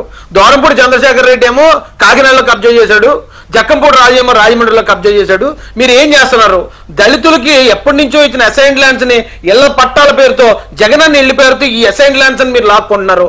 ఏంటంటే మీరు మా మీద దాడి చేస్తున్నారని నేను తిరగబడితే అప్పుడు నేను వాళ్ళ కోసం వాళ్ళతో కలిసి ఉన్నప్పుడు మాట్లాడిన ఆ వీడియోల్ని నాకు ఎమ్మెల్యే టికెట్ వచ్చిన తర్వాత ఆ వీడియోలు వైరల్ చేశారు సార్. జగన్ గారి కోసం నేను మాట్లాడిన మాటలే జగన్ గారే నాకు శాపంగా ఉపయోగించారండి. అట్లని నిజంగా ఆ వీడియోల వల్ల నేను తప్పుకోవాల్సి వచ్చిందండి. ఎందుకంటే అవి అప్పుడే జరిగినట్టు ప్రతి ఇంటింటి కూడా పంపించారు వీళ్ళ ఆ వాలంటీర్స్ తోటి. ఇప్పుడు ఎవరైతే వైసీపీలో ఇప్పటికీ గుడ్లు చెంపుకుంటున్నారో మీకు కూడా ఎప్పటికన్నా అది తప్పని తెలిసిన రోజున ఇప్పుడు మీరు మాట్లాడిన మాటలే మీకు శాపంగా మారతాయి. ఎవరో మిమ్మల్ని శిక్షించరు, వైసీపీ పార్టీ మిమ్మల్ని శిక్షించదు. కావాలంటే మీరు నందిగాం సురేష్ గారు ఇంటర్వ్యూ చూడండి, అతను ఎంత బాధపడుతున్నాడో ఎంత ఏడుస్తున్నాడో మీకు అర్థమవుతుంది. మీరు ఎలాంటి వ్యక్తుల దగ్గర, ఒక మాఫియా దగ్గర ఉన్నారని దళిత యువత మర్చిపోవద్దని చెప్పి నేను ఏబిఎన్ సాక్షిగా వాళ్ళందరికీ కూడా తెలియజేస్తున్నానండి. మీరు వైసీపీని అడ్డం పెట్టుకునే మీరు ఒక డాన్ గా మారారు అనే ఇది కూడా నడుస్తోందిగా. నేనే మారానంటే మీరే డాన్ అయ్యారు, వైసీపీని అడ్డం పెట్టుకుని అందరి మీద ఆధిపత్యం అడావుడి లేకపోతే దాడులు చేసి డాన్ అయ్యాడు అని అది కూడా నడిచింది కదా. దానికి కూడా మీరు ఏదో పెట్టినట్టున్నారు. చేశారు సార్, ఆ ప్రచారం కూడా చేశారండి. అంటే ఇప్పుడు వాళ్ళని కాదని బయటకు వస్తే వాళ్ళు మానసికంగా కాదు సార్, మానసికంగా చంపరు, కానీ ఆ మానసికంగా చంపేస్తారండి. శారీరకంగా వాళ్ళు ఏం చేయరు, కానీ మానసికంగా మాత్రం ఇంకా మనిషి లేకుండా క్యారెక్టర్ని మొత్తం. సార్ మీకు చెప్తే నమ్మరండి, నా ఫోటోల్ని అదే వైసీపీ వాళ్ళు అంతకుముందు ఎవరైతే ఈ మార్ఫింగ్లు చేసే బ్యాచ్ ఉందో వాళ్ళని ఎప్పుడైతే వ్యతిరేకించానో నా ఫోటోలనే మార్ఫింగ్ చేశారు, నా భార్య పిల్లల ఫోటోలు మార్ఫింగ్ చేశారు. ఎవరు చేస్తున్నారో స్టైల్ నాకు తెలిసిపోతుంది కదా సార్. భౌతికంగా కూడా దాడులు చేశారు కదా, క్షమించరండి వాళ్ళు. సత్యమూర్తి గారు అడుగుతున్నారు, మీ మీద భౌతికంగా కూడా దాడులు చేశారు కదా, మీ కారు మీద అటాక్ చేయటం అవన్నీ కూడా 2 సార్లు చేశారు. హత్య ప్రయత్నాలే సార్ 2 సార్లు కూడా. సత్యమూర్తి గారు నా మీద అంటే నేననేది ఈ ఎవరైతే కుర్రోళ్ళు ఉన్నారో వాళ్ళ గురించి చెప్తున్నాను, కానీ ఇంకా వాళ్ళ మాటకి లొంగట్లేదు అన్నప్పుడు 2 సార్లు అండి. ఒకటి కాకినాడలో దూరంపూడి చంద్రశేఖర్ రెడ్డి మా ఇంటి మీదకి 14 మందిని పంపించి ఆ రోజున చంపాలనే ప్రయత్నం జరిగింది సార్. అది 2 కూడా ఈ క్రిస్టియన్ ప్రాపర్టీల కోసమే. జగన్ గారి ఆదేశాల మేరకు వాళ్ళు క్రిస్టియన్ ప్రాపర్టీలు కబ్జా చేస్తా ఉంటే నేను అడ్డుపడ్డాననే కారణంతో ఒకటి కాకినాడలో, 2 రాజమండ్రిలో. రాజమండ్రిలో కూడా అలాగే జక్కంపూడి రాజా ఎమ్మెల్యే, మాజీ ఎమ్మెల్యే అనుచరులు అలాగే 200-300 మంది వచ్చి మొత్తం ఆ రోజు కారే కాపాడిందండి, లేకపోతే ఆ రోజు నన్ను చంపేసి ఉంది సార్ వాళ్ళు. అవునండి, రైట్. ఇక దీంతో పాటు మనం ఈ సెల్ఫ్ చీటింగ్, సెల్ఫ్ ప్రమోటింగ్, లేకపోతే ఏంటది ఇంకోటి పెట్టారు మీరు, self surprise. Self cheating, self surprise. బాగా రీసెర్చ్ చేశారు రాజేష్ మొత్తానికి మీ మాజీ నాయకుడి మీద. సో ఇవేంటో చూద్దాం, ఎలా క్రియేట్ చేస్తారు, ఏంటిది ఈ సెల్ఫ్ ఆరాని క్రియేట్ చేసుకునే దాన్ని ఎలా మీరు మొదటి నుంచి ఆయనతో పాటు కొన్నాళ్ళు పనిచేశారు కదా, ఎలా క్రియేట్ చేసుకుంటాడు సార్? అదే సార్, ఒక చిన్న ఎగ్జాంపుల్ సార్. ఇప్పుడు చాలా మంది వాళ్ళే సర్ప్రైజ్ చేసుకుంటారు, అది మీకు తెలిసిన విషయమే. ఎలా అంటే ఇప్పుడు మన బర్త్డే ఉంది, కేక్ కటింగ్, ఆల్రెడీ ఇంట్లో వాళ్ళు కేక్ తెచ్చారు, మనం సర్ప్రైజ్ చేయనా కానీ ముందే తెలుస్తుంది. తెలిసిన తర్వాత కూడా వాళ్ళు కేక్ తెచ్చిన తర్వాత మనం సర్ప్రైజ్ అయినా ట్యాగ్ చేయడం చాలా ఇబ్బందిగా ఉంటుంది మనకి, ఎందుకంటే అంతకుముందు మనకు తెలుస్తుంది. కేక్ తెచ్చారా అని తెలియదు అనాలి సార్, లేదంటే వాళ్ళు డిసప్పాయింట్ అవుతారు. అయితే ఈ సర్ప్రైజ్ కి చీటింగ్ కి తేడా నేను ఎలా అనుకున్నానంటే సార్, ఇప్పుడు నేను ఒక పెద్ద మీటింగ్ లో ఉండగా ఎవరో నేను ఆల్రెడీ డబ్బులు ఇచ్చాను 10 మందికి, వాళ్ళు వచ్చి సడన్ గా నాకు సర్ప్రైజ్ ఇచ్చి కేక్ కట్ చేస్తారు, జనం అందరూ ఉంటారు. అది చూసి నాకు తెలుసు నేను ఆల్రెడీ నేనే డబ్బులు ఇచ్చినాడు నెలకి, కానీ వాళ్ళు సడన్ గా వచ్చినట్టు ఇంతమంది ముందు సర్ప్రైజ్ యాక్ట్ చేస్తే ఆ జనం చూసిన వాళ్ళు, ఓ రాజేష్ కి చాలా ఫాలోయింగ్ ఉంది, సడన్ గా ఎవరో తెచ్చి ఇచ్చేసారని నన్ను కొంచెం అప్రిషియేట్ చేస్తారు. అక్కడ దాకా సెల్ఫ్ సర్ప్రైజ్ అనేది అది ఒకవేళ దరిద్రం అయినా కూడా పర్వాలేదండి. ఈ సెల్ఫ్ చీటింగ్ ఎలాంటిదంటే, నేను అదే మీటింగ్ లో కూర్చొని ఉన్నప్పుడు నేను 10 మందికి ఆల్రెడీ డబ్బులు ఇచ్చి పెట్టుకున్న 10 మంది సడన్ గా వచ్చి ప్రజలందరూ చూస్తుండగా నాకు దండలు వేసేసి, రాజేష్ గారు మీరు కాకినాడ కలెక్టర్ గా సెలెక్ట్ అయిపోయారు, మీకు ఐఏఎస్ పాస్ అయిపోయారు అని చెప్పి వీళ్ళు చెప్తారు. నా ఎదురుగా ఉన్న ఈ మీడియా మిత్రులు, మీ టీవీ వాళ్ళు, పేపర్ వాళ్ళు ఉంటారు కదండి, వాళ్ళు ఆటోమేటిక్గా ఓకే ఇంత జరుగుతుందంటే అది నిజమేమో అనుకుని వాళ్ళు లైవ్ ఇచ్చేస్తారు, వీళ్ళు పేపర్లో రాసేస్తారు మరుసటి రోజు. అప్పుడు ఈ లైవ్ వచ్చిన వీడియోని, ఆ పేపర్లో వచ్చిన న్యూస్ని పట్టుకుని నేను కాకినాడ కలెక్టర్ ఆఫీస్కి వెళ్ళి, ఇదిగో బాబు పేపర్లో వచ్చింది, నేను కలెక్టర్ అయిపోయాను, ఇదిగో టీవీలో వచ్చింది కాబట్టి నాకు సీట్ ఖాళీ చేయండి అంటే ఎంత దరిద్రంగా ఉంటుంది సార్.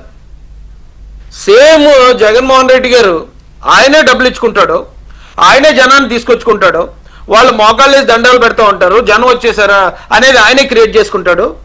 మరుసటి రోజు ఆయనకు టీవీ ఉంది కదండి, ఆ టీవీలో ఆయనే దాన్ని ఒక వార్తగా ఎంచుకుని, ఆ వార్తని ఆయన పేపర్లో మరో వార్తగా రాయించుకుని, సో వీళ్ళందరూ నా వెనకాతలు ఉన్నారు కాబట్టి నెక్స్ట్ సీఎం నేనే అనుకుంటాడు ఆయన. వీళ్ళు అంతా బాగానే మేనేజ్ చేశారు సార్. మొన్న కూడా వీళ్ళు చక్కగా ముందుగా ఆ ఎమ్మెల్యేలందరికీ ఇన్ఫర్మేషన్ వెళ్ళిపోయింది, ఈయనేమో ఆల్రెడీ షెడ్యూల్ ఇచ్చేశాడు, ఎక్కడి నుంచి ఎక్కడికి వెళ్తాను, జనం నాకు ఎక్కడికి రావాలి ఏంటి అనేది వాట్సాప్ గ్రూపుల్లో ఇదంతా రెడీ అయిపోయింది, ఏ నియోజకవర్గం నుంచి ఎంతమందిని పంపిస్తున్నాం ఏంటి అనేది రెడీ అయిపోయింది. ఆయన కారు వెళ్తుంటే ఇక పలానా చోటుకి వెళ్ళాక 3-4 మోకాళ్ళ మీద నించుని ఆయనకి దండం పెడుతుంటారు, వెనకాల నుంచి మేము వీడియో తీసుకుంటాం అన్నారు, అది కూడా పర్ఫెక్ట్గా జరిగింది. ఈయన అక్కడ దిగిన తర్వాత వాళ్ళందరినీ చూసి, అది ఆల్రెడీ ఆయనకి తెలిసినా కూడా వావన్ ఆయన షాక్ అయ్యాడు, మురిసిపోయాడు, అంతా బాగా మేనేజ్ చేశాడు సార్. వీళ్ళు ఎక్కడ దొరికిపోయారంటే, ఆ వచ్చిన జన పేటీఎం కుర్రోళ్ళు వేషం అంటే తెలంగాణ వేషం కట్టారు, అంటే తెలంగాణలో ఎంత అభిమానం ఉందని చూపించడం కోసం తెలంగాణ వేషం కట్టారు, కానీ డైలాగ్ ఆంధ్ర డైలాగ్ చెప్పేశారు. వాళ్ళు అక్కడ సీఎం సీఎం అని ఆడటం మొదలు పెట్టారు తెలంగాణలో. ఏమంటే ఈయన తెలంగాణలో అంటే రేవంత్ రెడ్డిని దింపేసి జగన్ రెడ్డి సీఎం చేయాలి తెలంగాణ కదా. తెలంగాణ సోదరులు ఎవరు కూడా ఇతన్ని సీఎం అంటారు కదా, సీఎం ఎవరంటారు సీఎం అని ఇతన్ని ఆంధ్రలో ఉన్న పేటీఎం కుర్రోళ్ళు అంటారు. ఆ డైలాగ్ ఒకటండి. రెండోది రప్ప రప్ప పోస్టర్ ఒకటి పెట్టారు. ఓహో ఈ బ్యాచ్ ఆ రప్ప రప్ప గంజాయి బ్యాచ్ అన్నమాట, ఇది అక్కడి నుంచి దిగిన బ్యాచే తప్ప తెలంగాణలో ఈయనకి రప్పరప్ప జాతరే కాదు, అది రప్పరప్ప ఒకటే కాదు రాజేష్, ఇంకోటి కూడా ఉందండి.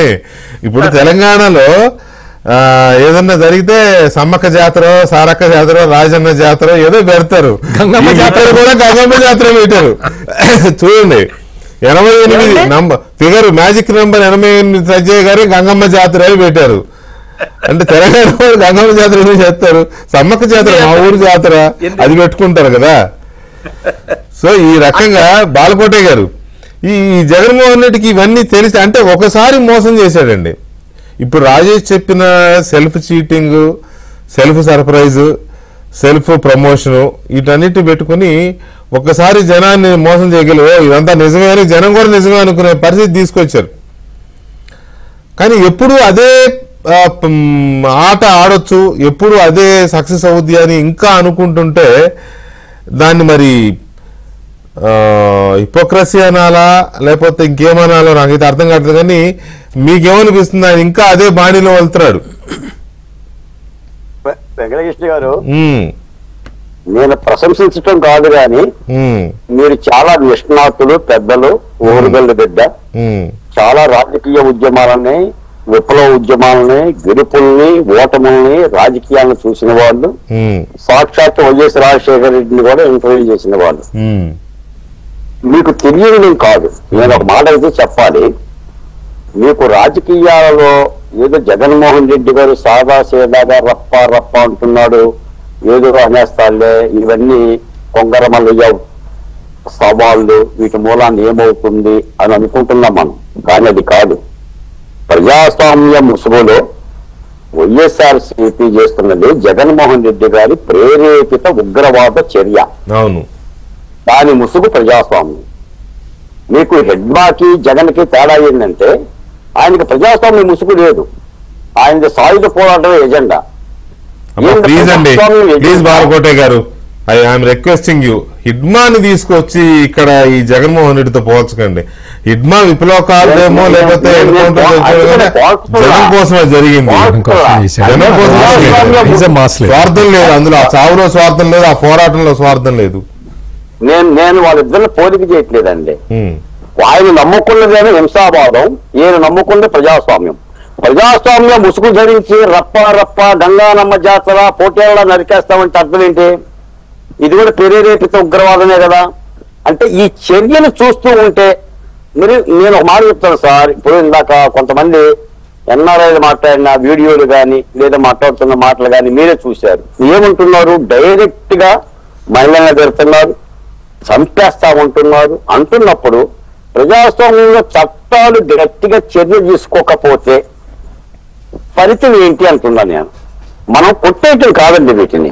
పోనీ వెంకటకృష్ణ గారు, మీరు 50 ఏళ్ల ఆంధ్రప్రదేశ్ రాజకీయ చరిత్రలో ఇలా మాట్లాడిన పార్టీని కానీ ఇలా మాట్లాడిన నాయకులను కానీ మీరు ఎప్పుడైనా చూసారా? ఇలాంటి ప్లే కార్డులు మనం చూసామా? లేదు. మీకు అసలు వైసీపీ సిద్ధాంతం ఏంటి చెప్పండి సార్. అసలు వైఎస్ఆర్ కాంగ్రెస్ పార్టీకి జగన్మోహన్ రెడ్డి గారి యొక్క సిద్ధాంతం ఏంటి చెప్పండి. ఇప్పుడు తెలుగుదేశం పార్టీ ఉంది, దాని సిద్ధాంతం తెలుగుడి ఆత్మగౌరవం. దాని సిద్ధాంతం అది. భారతీయ జనతా పార్టీ ఉంది, దాని హిందుత్వ ఎజెండా. లేదా కాంగ్రెస్ పార్టీ ఉంది, లౌకికవాద ఎజెండా. జగన్మోహన్ రెడ్డి గారికి ముఖ్యమంత్రి కావాలనే సిద్ధాంతం తప్ప ఏమైనా సిద్ధాంతం ఉందండి? కాబట్టే రాద్ధాంతం. ఇప్పుడు ఈ కృత్రిమ నవ్వులు, కృత్రిమ తరలింపులు, కృత్రిమ ప్రచారాలు, ఇవన్నీ ఇంక ఏం చేస్తాడు చెప్పండి జగన్మోహన్ రెడ్డి గారు. ఇప్పుడు పువ్వులన్నీ చోట గట్లమ్మాది. ఇప్పుడు అనుకున్నవన్నీ కూడా దిగదుడిపైపోయినాయి, కళలు కూలిపోయినాయి, అయిన వాళ్ళు దూరం అయిపోయారు. అందరూ మద్యం కేసులు ఇరుక్కుపడ్డారు. ఈయన ఎంత జనమన్నాడో తెలియదు కానీ వాళ్ళు మాత్రం బాగా తినేశారు. ఆఖరి తిరుపతి కొండలు కూడా తొలిసేశారు, మద్యాన్ని బొక్కేశారు, జైలుకు పోతున్నారు. సమాధానం చెప్పడానికి ఏమీ లేదు. ఇక ఏం చెప్తారు? తాను మళ్ళీ బిల్డప్ చేసుకోవాలి. కూలిచ్చో, కూలి డబ్బులు ఇచ్చో, మా జనాన్నో ఇంకో జనాన్నో పిలసకొచ్చి కాసేపు ఒక గంట సేపు అయ్యో జగన్ ఇంకా జనం ఉన్నారు, జనబలం ఉంది మీరు అన్నారు కదా. మాలందరూ జగన్మోహన్ రెడ్డి వెనకనే ఉన్నారు. ఈ మాట ఎందుకు వస్తుంది? ఎందుకు వస్తుందండి? మాలందరూ ఆయన అనుకుంటానికి ఏమన్నా ఆయన మా బాబాయా లేకపోతే మా పెదనాన్న లేకపోతే మా మేనమామ? మీరు అదే పట్టుకున్నారుగా, మీరు ఆ పదం పట్టుకున్నారు, దాని మీదే సాగుతున్నారుగా మీరు. నేను చాలా క్లియర్ గా మాలాని పేరు కూడా తీయకుండా దళితుల్లో కూడా 2 వర్గాలు ఉన్నాయి. అందులో ఒకటి ఎక్కువ నంబర్ ఉండే సామాజిక వర్గంలో క్రిస్టియన్స్ జగన్మోహన్ రెడ్డిని ఎక్కువగా లైక్ చేస్తారని చాలా క్లియర్ గా చెప్పారు. మీరు అదే పట్టుకున్నారు. మీరు జగన్మోహన్ రెడ్డికి వ్యతిరేకమే, నేను కాదనడా నాకు తెలుసు నుంచి. నేనని కాదండి, నేనని చెప్పడం ఏ సామాజిక వర్గం కూడా గుత్త మొత్తంగా ఒక నాయకుడికో పార్టీకో ఉండదు. అంటే ఇద్దరు ముగ్గురు చేసిన తప్పుల్ని కులాలకి ఆపాదించకూడదు. ఇప్పుడు బోరుగడ్డ నేను బహిష్కరిస్తాం, తప్పని ఉంటాం. నందిరాం సురేష్ ఆ సామాజిక వర్గం ఏమైనా హర్షం వ్యక్తం చేస్తున్నా తప్పని ఉంటాం. తప్పే.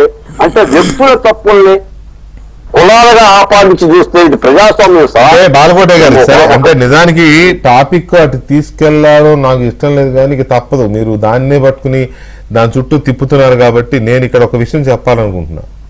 ఇది మంచి చర్చ. మంచి చర్చ అంటే నిజానికి ఇప్పుడు రిలేటెడ్ చర్చ కాదు, కానీ మీరు అన్నారు కాబట్టి తీసుకొస్తున్నా. మీరు ఒక మాట అన్నారు, దళితులు ఎక్కువ కాంగ్రెస్ పార్టీతో ఉంటారు మొదటి నుంచి కూడా అని. మీరు అన్న మాటే, మీ నోటి నుంచి వచ్చిన మాట, దయచేసి ఒకసారి గుర్తు చేసుకోండి, రైట్? అలాగే కాంగ్రెస్ పార్టీకి ఇంకో ముద్ర కూడా ఉంది, రెడ్ల పార్టీ అని కాంగ్రెస్ పార్టీకి ఉండేది, అవునా? తెలుగుదేశం పార్టీకి బీసీల పార్టీగానే ముద్ర ఉంది, కమ్మల పార్టీ అనే దానికంటే. అది మీరందరికీ తెలిసిన వాస్తవమే. ఎన్టీ రామారావు రాజకీయాల్లోకి వచ్చిన తర్వాతనే బలహీన వర్గాలు ఒక్కసారిగా, ఇప్పటికీ తెలంగాణలో కానీ ఏ ప్రాంతంలో అయినా బీసీలు తెలుగుదేశాన్ని ఇష్టపడతారు, ఆ సిద్ధాంతం అలాంటిది. జగన్మోహన్ రెడ్డి దగ్గరకు వచ్చేసరికి కాంగ్రెస్ పార్టీ ఎలాగైతే దళితులు మొదటి నుంచి కాంగ్రెస్ పార్టీతో ఉన్నారని మీరు అన్నారో, జగన్మోహన్ రెడ్డి కూడా అదే ఆపాదించుకున్నాడు. ఆయనకాయన కొంతమంది అందులోనూ దళిత నాయకులు కూడా ఆపాదించుకున్నారు, మా పార్టీ అని, ఆయన మా మేనమావని, ఇట్లా ఏదో రకరకాలుగా. కాబట్టి అంత మాత్రం దళితులందరూ ఆయనతో ఉండడానికి ఏమన్నా మీరు పట్టా రాసిచ్చారే అంటే మీ జీవితం. నేను ఒక మాట చెప్తాను సార్, వెనుకబడ్డ సామాజిక కులాలని అభివృద్ధిని కోరుకోవటం లేదు, వాళ్ళ ఆర్థిక స్వాతంత్రం కోసం పోరాటం లేదు, కులాలను అడ్డం పెట్టుకుని మాట్లాడటం లేదు. ఇప్పుడు ఈ మాట్లాడిన వాళ్ళందరూ కూడా కులాన్ని అడ్డం పెట్టుకుని మాట్లాడారు తప్ప ఆ కులం పర్మిషన్ తో మాట్లాడలేదు. పైగా ఏంటంటే అనాదిగా కాంగ్రెస్ పార్టీ దేశాన్ని 70 ఏళ్ళు పరిపాలించింది. ఇందిరాగాంధీ అంటే ఒక బండగుర్తు, గిరిజనులకి దళితులు ఆనాటి రాజకీయ పరిస్థితి అది. 83లో స్వర్గీయ రామారావు గారు వచ్చిన తర్వాత గుత్త మొత్తంగా దళితులు ఓట్లేశారు, ఎస్సీలు వేశారు, ఎస్టీలు వేశారు, గుత్త మొత్తంగా అన్నను గుండెల్లో పెట్టుకున్నాడు. అంటే రాజకీయ పరిణామాలు అలా జరుగుతూ ఉంటాయి. ఏ రాజకీయ పార్టీకైనా ఒక సామాజిక వర్గమే కాదు, నేను ఎస్సీల గురించి చెప్తున్నా, అన్ని సామాజిక వర్గాలు అండదండలు ఉంటేనే గెలుపు విజయం అవుతుంది. 124 సీట్లలో అన్ని సామాజిక వర్గాలు ఓట్లు ఉన్నాయి, అందరి యొక్క మద్దతు ఉంది. ఈ రోజు కోరుకున్నాం మేము, ముఖ్యమంత్రి చంద్రబాబు నాయుడు గారు కావాలి కావాలి కావాలి ఈ రాష్ట్రాన్ని కాపాడుకోవాలి అని. కాబట్టే ఇంత విజయం ఉంది. కాబట్టి మీరు అంటే ఒక మాట చెప్పాలండి, ఈ రోజున వైఎస్ఆర్సీపీలో అంటే దెబ్బతిన్న దళితులను కూడా జగన్మోహన్ రెడ్డి గారు ఆదుకోలేకపోతున్నాడు, లేదా వాళ్ళకి కనీసమైన సాయం చేయట్లేదన్నమాట యథార్థం. అది వైసీపీ పార్టీలో ఉన్న దళిత నాయకులు కానీ, ఆయన భుజానికి ఎత్తే వాళ్ళు కానీ, లేదా బ్యానర్లు పట్టుకున్న వాళ్ళు మాత్రం ఆలోచించాలి, చైతన్యవంతంగా ఉండాలి. అంతే తప్ప నాయకుల కోసం ఎవడో వస్తాడు ఏదో చేస్తాడని ఎదురు చూసి మోసపోవద్దు. వాళ్ళందరినీ కూడా ఉదాహరణగా తీసుకోండి. ఈ రోజున కరివేపాకులు అయిపోతారు. ఈ రోజు వైసీపీ పార్టీలో ఉన్న దళిత నాయకులందరూ కూడా కరివేపాకులు అయిపోతారు. జగన్మోహన్ రెడ్డి గారు కూడా నాకు తెలిసి ఆయన ఏం రాదండి. నిజమే, ఇందాక మిత్రుడు చెప్పినట్టుగా వెంకటరెడ్డి అరెస్ట్ అయితే మందమంది వచ్చేసిందండి రెడ్డి సామాజిక వర్గం. కానీ బోరగడ్డ మన నందిగా సురేష్ దగ్గరికి ఎవరు రాదు. స్వయంగా ఆయన చెప్పిన మాటే, నేను చెప్పడం వల్ల ఆయన కన్నీళ్ళు పెట్టుకొని చెప్తున్న మాటే. అందుకని రాజకీయాలలో ఒళ్ళు దగ్గర పెట్టుకోవాలి, చాలా బాధ్యతగా మెలగాలి. ఎందుకంటే ఇది ప్రజాస్వామ్యం, మనం అందరికీ ప్రతినిధులని, నోరుందా కదా అని వాయు వరుసలు లేకుండా మాట్లాడితే తగిలే దెబ్బ చాలా ఇబ్బంది పడతాం. అలాంటి దెబ్బలు తగులుతూ ఉన్నాయి. ఇంకా మాట్లాడుతూనే ఉన్నారు. ఇంకా ప్రభుత్వం ఇంకా ప్రజాస్వామ్యం వ్యవహరిస్తుంది కాబట్టి ఇంకా చర్యలు తీసుకుంటాం. మీకు ఒక్క మాట చెప్తాను చివరిగా, వెంకటకృష్ణ గారు, వైసీపీ పార్టీ వామ్మో కూటమి మమ్మల్ని అరెస్ట్ చేస్తుంది, లోపలేస్తుంది అని అంటున్నారు. నేను చెప్తాను, ఇప్పుడు కూటమి పార్టీ వచ్చిన తర్వాత వైసీపీలో ఎవరు అరెస్ట్ చేశారు చెప్పండి? 5 ఏళ్ల పరిపాలన వల్ల ఎంతమంది అరెస్ట్ చేశారు? దేవినేని ఉమా, కొల్లు రవీంద్ర, అచ్చెన్నాయుడు, మన స్పీకర్ గారు, అలాగే చంద్రబాబు నాయుడు గారు, అందరినీ అరెస్ట్ చేశారు. ఈ రోజున కూటమి వచ్చిన తర్వాత ఒక వల్లభనేని వంశీ, అది కూడా దళితుని కిడ్నాప్ చేస్తే, జోగి రమేష్ మద్యం కేసులో, మిథున్ రెడ్డి మద్యం కేసులో, నందిగాం సురేష్, ఇంకెవరున్నారు సార్ అందులో? ఏ నాయకులు వాళ్ళు ముందు కదా మర్డర్ కేసు ఎప్పటిదో అది నందిగాం సురేష్ ని మర్డర్ కేసు. అంటే వాళ్ళు ఏంటంటే కూటమి పార్టీ మా మీద ఏదో చేసేస్తుంది, దళితులు ఏదో చేసేస్తుందని మా మీద కూడా మమ్మల్ని కూడా కలుపుకొనే చేస్తున్నారు. ఒక విషయం అయితే నిజమండి, ఈ రోజున ఆంధ్రప్రదేశ్ రాష్ట్రంలో రాజకీయాలు చాలా వికృతంగా, చాలా చాలా వికృతంగా, కొంత ఇబ్బందికరంగా ఉండేవి. కాబట్టి రాజకీయాల్లో మార్చండి సార్, మార్చండి కదా ఈ చర్చ. అది మార్చాలని, అది మార్చారని, మార్చమనే ఈ డిబేట్ యొక్క సారాంశం కూడా అది. ఒక్క నిమిషం బాలకోటయ్య గారు, ఒక్క మాట సామాజిక చర్చ పెట్టడానికి కూడా దిట్ట మీరేనండి, ఇంకెవరు పెట్టరు. ఎందుకంటే ఈ అంశం వాళ్ళకి తెలియదు, కానీ ఈ అంశం అవసరం, రాష్ట్రానికి అవసరం, ఈ రాష్ట్రంలో రాజకీయ పార్టీలో ఉన్న దళితులు కూడా అవసరం. రాజేష్ గారు కాదండి, రాజేష్ గారు పెట్టిన ఒక పోస్టు నన్ను అట్రాక్ట్ చేసింది. అరే నిజమే కదా, ఇది ఎందుకు దీన్ని ఇంకొంచెం డీప్ గా వెళ్దామని కొంత నేను కూడా దాన్ని కొంత ఇది చేస్తే చాలా అంశాలు మనకు ఇదంతా వచ్చింది వెరిఫికేషన్ లో. నిజమే, తను కొంత టచ్ చేసి ఉండొచ్చు, కానీ లోపలికి వెళ్తే మీరు ఒక 10 పేర్లు చెప్పారు, ఆయన 2 పేర్లే రాశాడు, మీరు 10 పేర్లు చెప్పారు, ఇంకా అది అయితే కొన్ని వందల పేర్లు వస్తాయి. సో ఇది చాలా చర్చనీయాంశమైనదే డిబేట్. దాంతోపాటు ఈ సెల్ఫ్ ఇదండి, అంటే 10 మందిని అట్రాక్ట్ చేయడానికి మనల్ని మనం ప్రమోట్ చేసుకుంటాం, అది అవసరం అన్ని రంగాల్లో. కానీ మనం చేసుకునే ప్రమోషన్లో మనమే పడిపోయి ఇదే నిజం అనుకుని మళ్ళీ రివర్స్లో మనం ప్రమోట్ చేసుకుంటున్నాం అనే విషయం మర్చిపోయి ప్రమోట్ అయ్యే విషయాన్నే ఓన్ చేసుకుని ఇదే నిజం అనుకుని దాంట్లో బతికేస్తున్నాడు జగన్మోహన్ రెడ్డి అనేది ఒక అబ్జర్వేషన్. వాళ్ళ మోడస్ ఆపరండి ఎట్లా ఉంటుందంటే వీకే గారు, అంటే నేను జర్నలిస్ట్ గా నా ఇది చెప్తా. వాళ్ళు ఫస్ట్ ముందర సోషల్ మీడియాలో పోస్టులు వదులుతారు, అదే విషయాన్ని వాళ్ళు పేపర్లో రాసుకుంటారు, ఏదో ఒక పాయింట్ తీసుకొని సోషల్ మీడియాలో వదులుతారు, దాన్ని నిజము అని నిరూపించటానికి పేపర్లో రాసుకుంటారు. పేపర్లో రాసుకున్న దాన్ని టీవీలో చర్చ పెట్టుకుంటారు. టీవీలో చర్చ పెట్టుకున్న తర్వాత వాళ్ళే నమ్ముతారు ఇదంతా కరెక్ట్ అని. అసలు ఎక్కడ పుట్టించింది మనం అనేది మర్చిపోయి టీవీలో వచ్చింది వార్త అనుకుంటారు. మనదే అదే వార్త అని అనుకొని ప్రెస్ కాన్ఫరెన్స్లు పెట్టి చెప్తారు. ఇది వాళ్ళ మోడస్ ఆపరండి అండి. అంటే ఇటువంటి మోడస్ ఆపరండి అంటే వాళ్లే పుట్టించారు, దాన్ని వాళ్లే నిజమని నమ్మిస్తున్నారు, దానికి వాళ్ళే నమ్ముతున్నారు, వాళ్ళ నాయకులందరూ నమ్ముతున్నారు కాబట్టి వాళ్ళ అగ్ర నాయకుడు కూడా నమ్ముతున్నాడు. కానీ జనం గమనిస్తున్నారు అనేది తెలియటం లేదు. ఇంకొక చిన్న ఇదండి, అంటే దళితులకి వైసీపీ ఎట్లా డ్యామేజ్ చేస్తున్నదో ఒక చిన్న ఉదాహరణ చెప్తానండి, చాలా చిన్న ఉదాహరణ. మొన్న తిరుమల తిరుపతి దేవస్థానానికి సంబంధించి అలిపిరి మెట్ల మార్గం దగ్గరలో స్టార్టింగ్లో ఎవరో కొంతమంది పారిశుధ్య కార్మికులు వాళ్ళ బాక్సుల్లో చేపలు తెచ్చుకొని తింటున్నారండి. అంటే కింద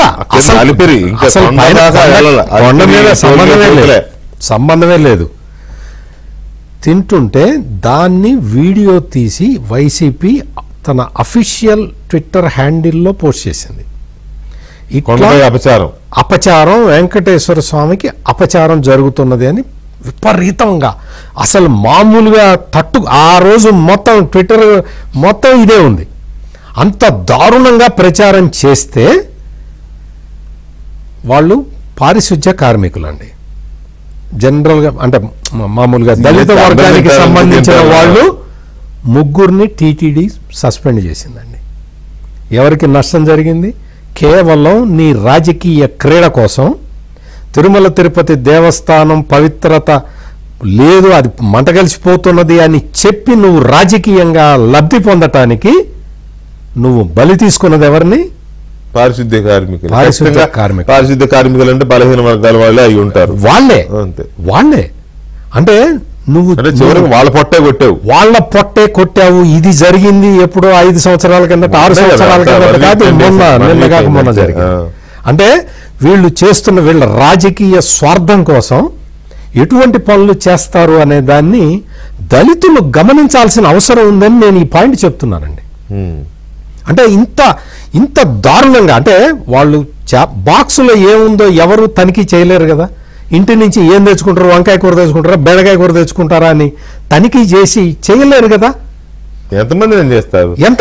పారిశుద్ధ్య సిబ్బంది వాళ్ళని కూడా ఆపే డబ్బా తీయండి, అదే మూట కట్టుకొచ్చుకుంటారు, చిన్న స్టీల్ డబ్బాలు, టిఫిన్ డబ్బాలు. అది కూడా తీపిస్తారా? అది కూడా తీసి వీడియో తీసి వాళ్ళ అఫీషియల్గా వాళ్ళు ప్రచారం చేసి ఒక 3 దళితుల పొట్టగొట్టారు వీళ్ళు. అంటే అదే. ఇది చాలా చిన్న ఎగ్జాంపుల్ నేను చెప్పింది, కానీ దళిత సమాజం ఆలోచించాల్సిన ఎగ్జాంపుల్ ఇది. ఇటు ప్రతిసారి ఇట్లాగే చేస్తూ ఉన్నారు. ఇప్పుడు సోషల్ మీడియాలో మీరు చూడండి వికే గారు, ఒక దళిత లేడీని బాగా ప్రమోట్ చేస్తున్నారు వాళ్ళు, ఆ పార్టీ వాళ్ళు విచ్చల విడిగా మాట్లాడతారు. మామూలు ఒక 2-3 ఛానల్స్లో కనపడుతూ ఉంటారు. విచ్చల విడిగా వాడు వీడు అంటే బూతులు, నేను అదేలే. ఇప్పుడు ఆ బూతులన్నీ నేనే కానీ చెప్పి చావాలి. ఆ బూతులు మాట్లాడతారు. ఎదుటి వ్యక్తిని, ప్యానల్లో ఉండే ఇంకొక వ్యక్తిని ఉద్దేశించి లాములు దోమలు అది మాట్లాడే. అంటే ఇక్కడ పాయింట్ ఏంటంటే సార్, అంటే అంటే మీదే ఉంది కానీ మీరు సీనియర్ జర్నలిస్ట్, ఈ ఛానల్ కూడా కొంత సెన్సిబుల్ గా ఉండాలండి. ఉండాలి. ఈ ఛానల్ కూడా అలాంటి వాళ్ళని అవాయిడ్ చేయాలి. ఎగ్జాక్ట్ ఆడైనా మగైనా. ఎగ్జాక్ట్లీ. ఇప్పుడు బాలకోటే గారు ఉన్నాడు, రాజేష్ గారు ఉన్నాడు, మీరున్నారు, నేనున్నాను. నా డిబేట్లకు రోజుకి 3 చొప్పున ఒక 100 మంది రొటేషన్ లో తిరుగుతూ ఉంటారు. అవును. Never happen like this. ఏదో 1 or 2 అన్ఎక్స్పెక్టెడ్ అన్ఫార్చునేట్ థింగ్స్ జరిగినాయి, అది ఆ తర్వాత సెటరేట్ చేసుకున్నాం. అది కూడా అప్పటికప్పుడు టైమ్లీగా వచ్చిన ఆవేశం అది. కానీ ఇలా హ్యాబిచువల్ పంచాంగం మాట్లాడేవాళ్ళు, వాళ్ళ భాష అది సబ్జెక్ట్ ఉండదు. అవునండి. వాళ్ళకి హిస్టరీ తెలియదు, పాలిటిక్స్ తెలియదు, బూతు పంచాంగం. ఇలాంటి వాళ్ళని మరి మీడియా కూడా వాళ్ళకి పొలిటికల్ గోల్ ఉంది కదా వెంకటకృష్ణ గారు. ఉంది కానీ అది బాలకోట గారు అది లాంగ్ టర్మ్ కాదండి, కాదు, చాలా షార్ట్ టర్మ్. వాళ్ళు they will face the music అండి. కరెక్ట్. అది కదా షార్ట్ టర్మ్ లాంగ్ టర్మ్, అది ఒకటి ఆయన చెప్పింది. రెండోది మీడియా కూడా ఆలోచించుకోవాలి. ఏదో ఒకసారి అంటే వచ్చాడు, ఇతను లిమిట్స్ దాటి చెత్తగా మాట్లాడాడు, సో ఇతను మనం మన లిస్ట్లో బ్లాక్ లిస్ట్లో పెట్టుకుందామని చేసుకోవాలి. లేకపోతే ఇది విచ్చలవిడితనం అయిపోద్ది, మంచిది కాదు, సమాజానికి మంచిది కాదు. మరి ఎందుకు ఇలా చేస్తున్నారు ఏంటి, ఎవరి ఇది వాళ్ళకు ఉంటుంది. నేనే నీతులు చెప్పట్టేది వాళ్ళకి, కానీ నేను నా నీతులు మెయింటైన్ చేస్తాను. నేనైనా మా మేనేజ్మెంట్ అయినా మా ఎండీ గారైనా మాకంటూ కొన్ని పద్ధతులు ఉంటాయి.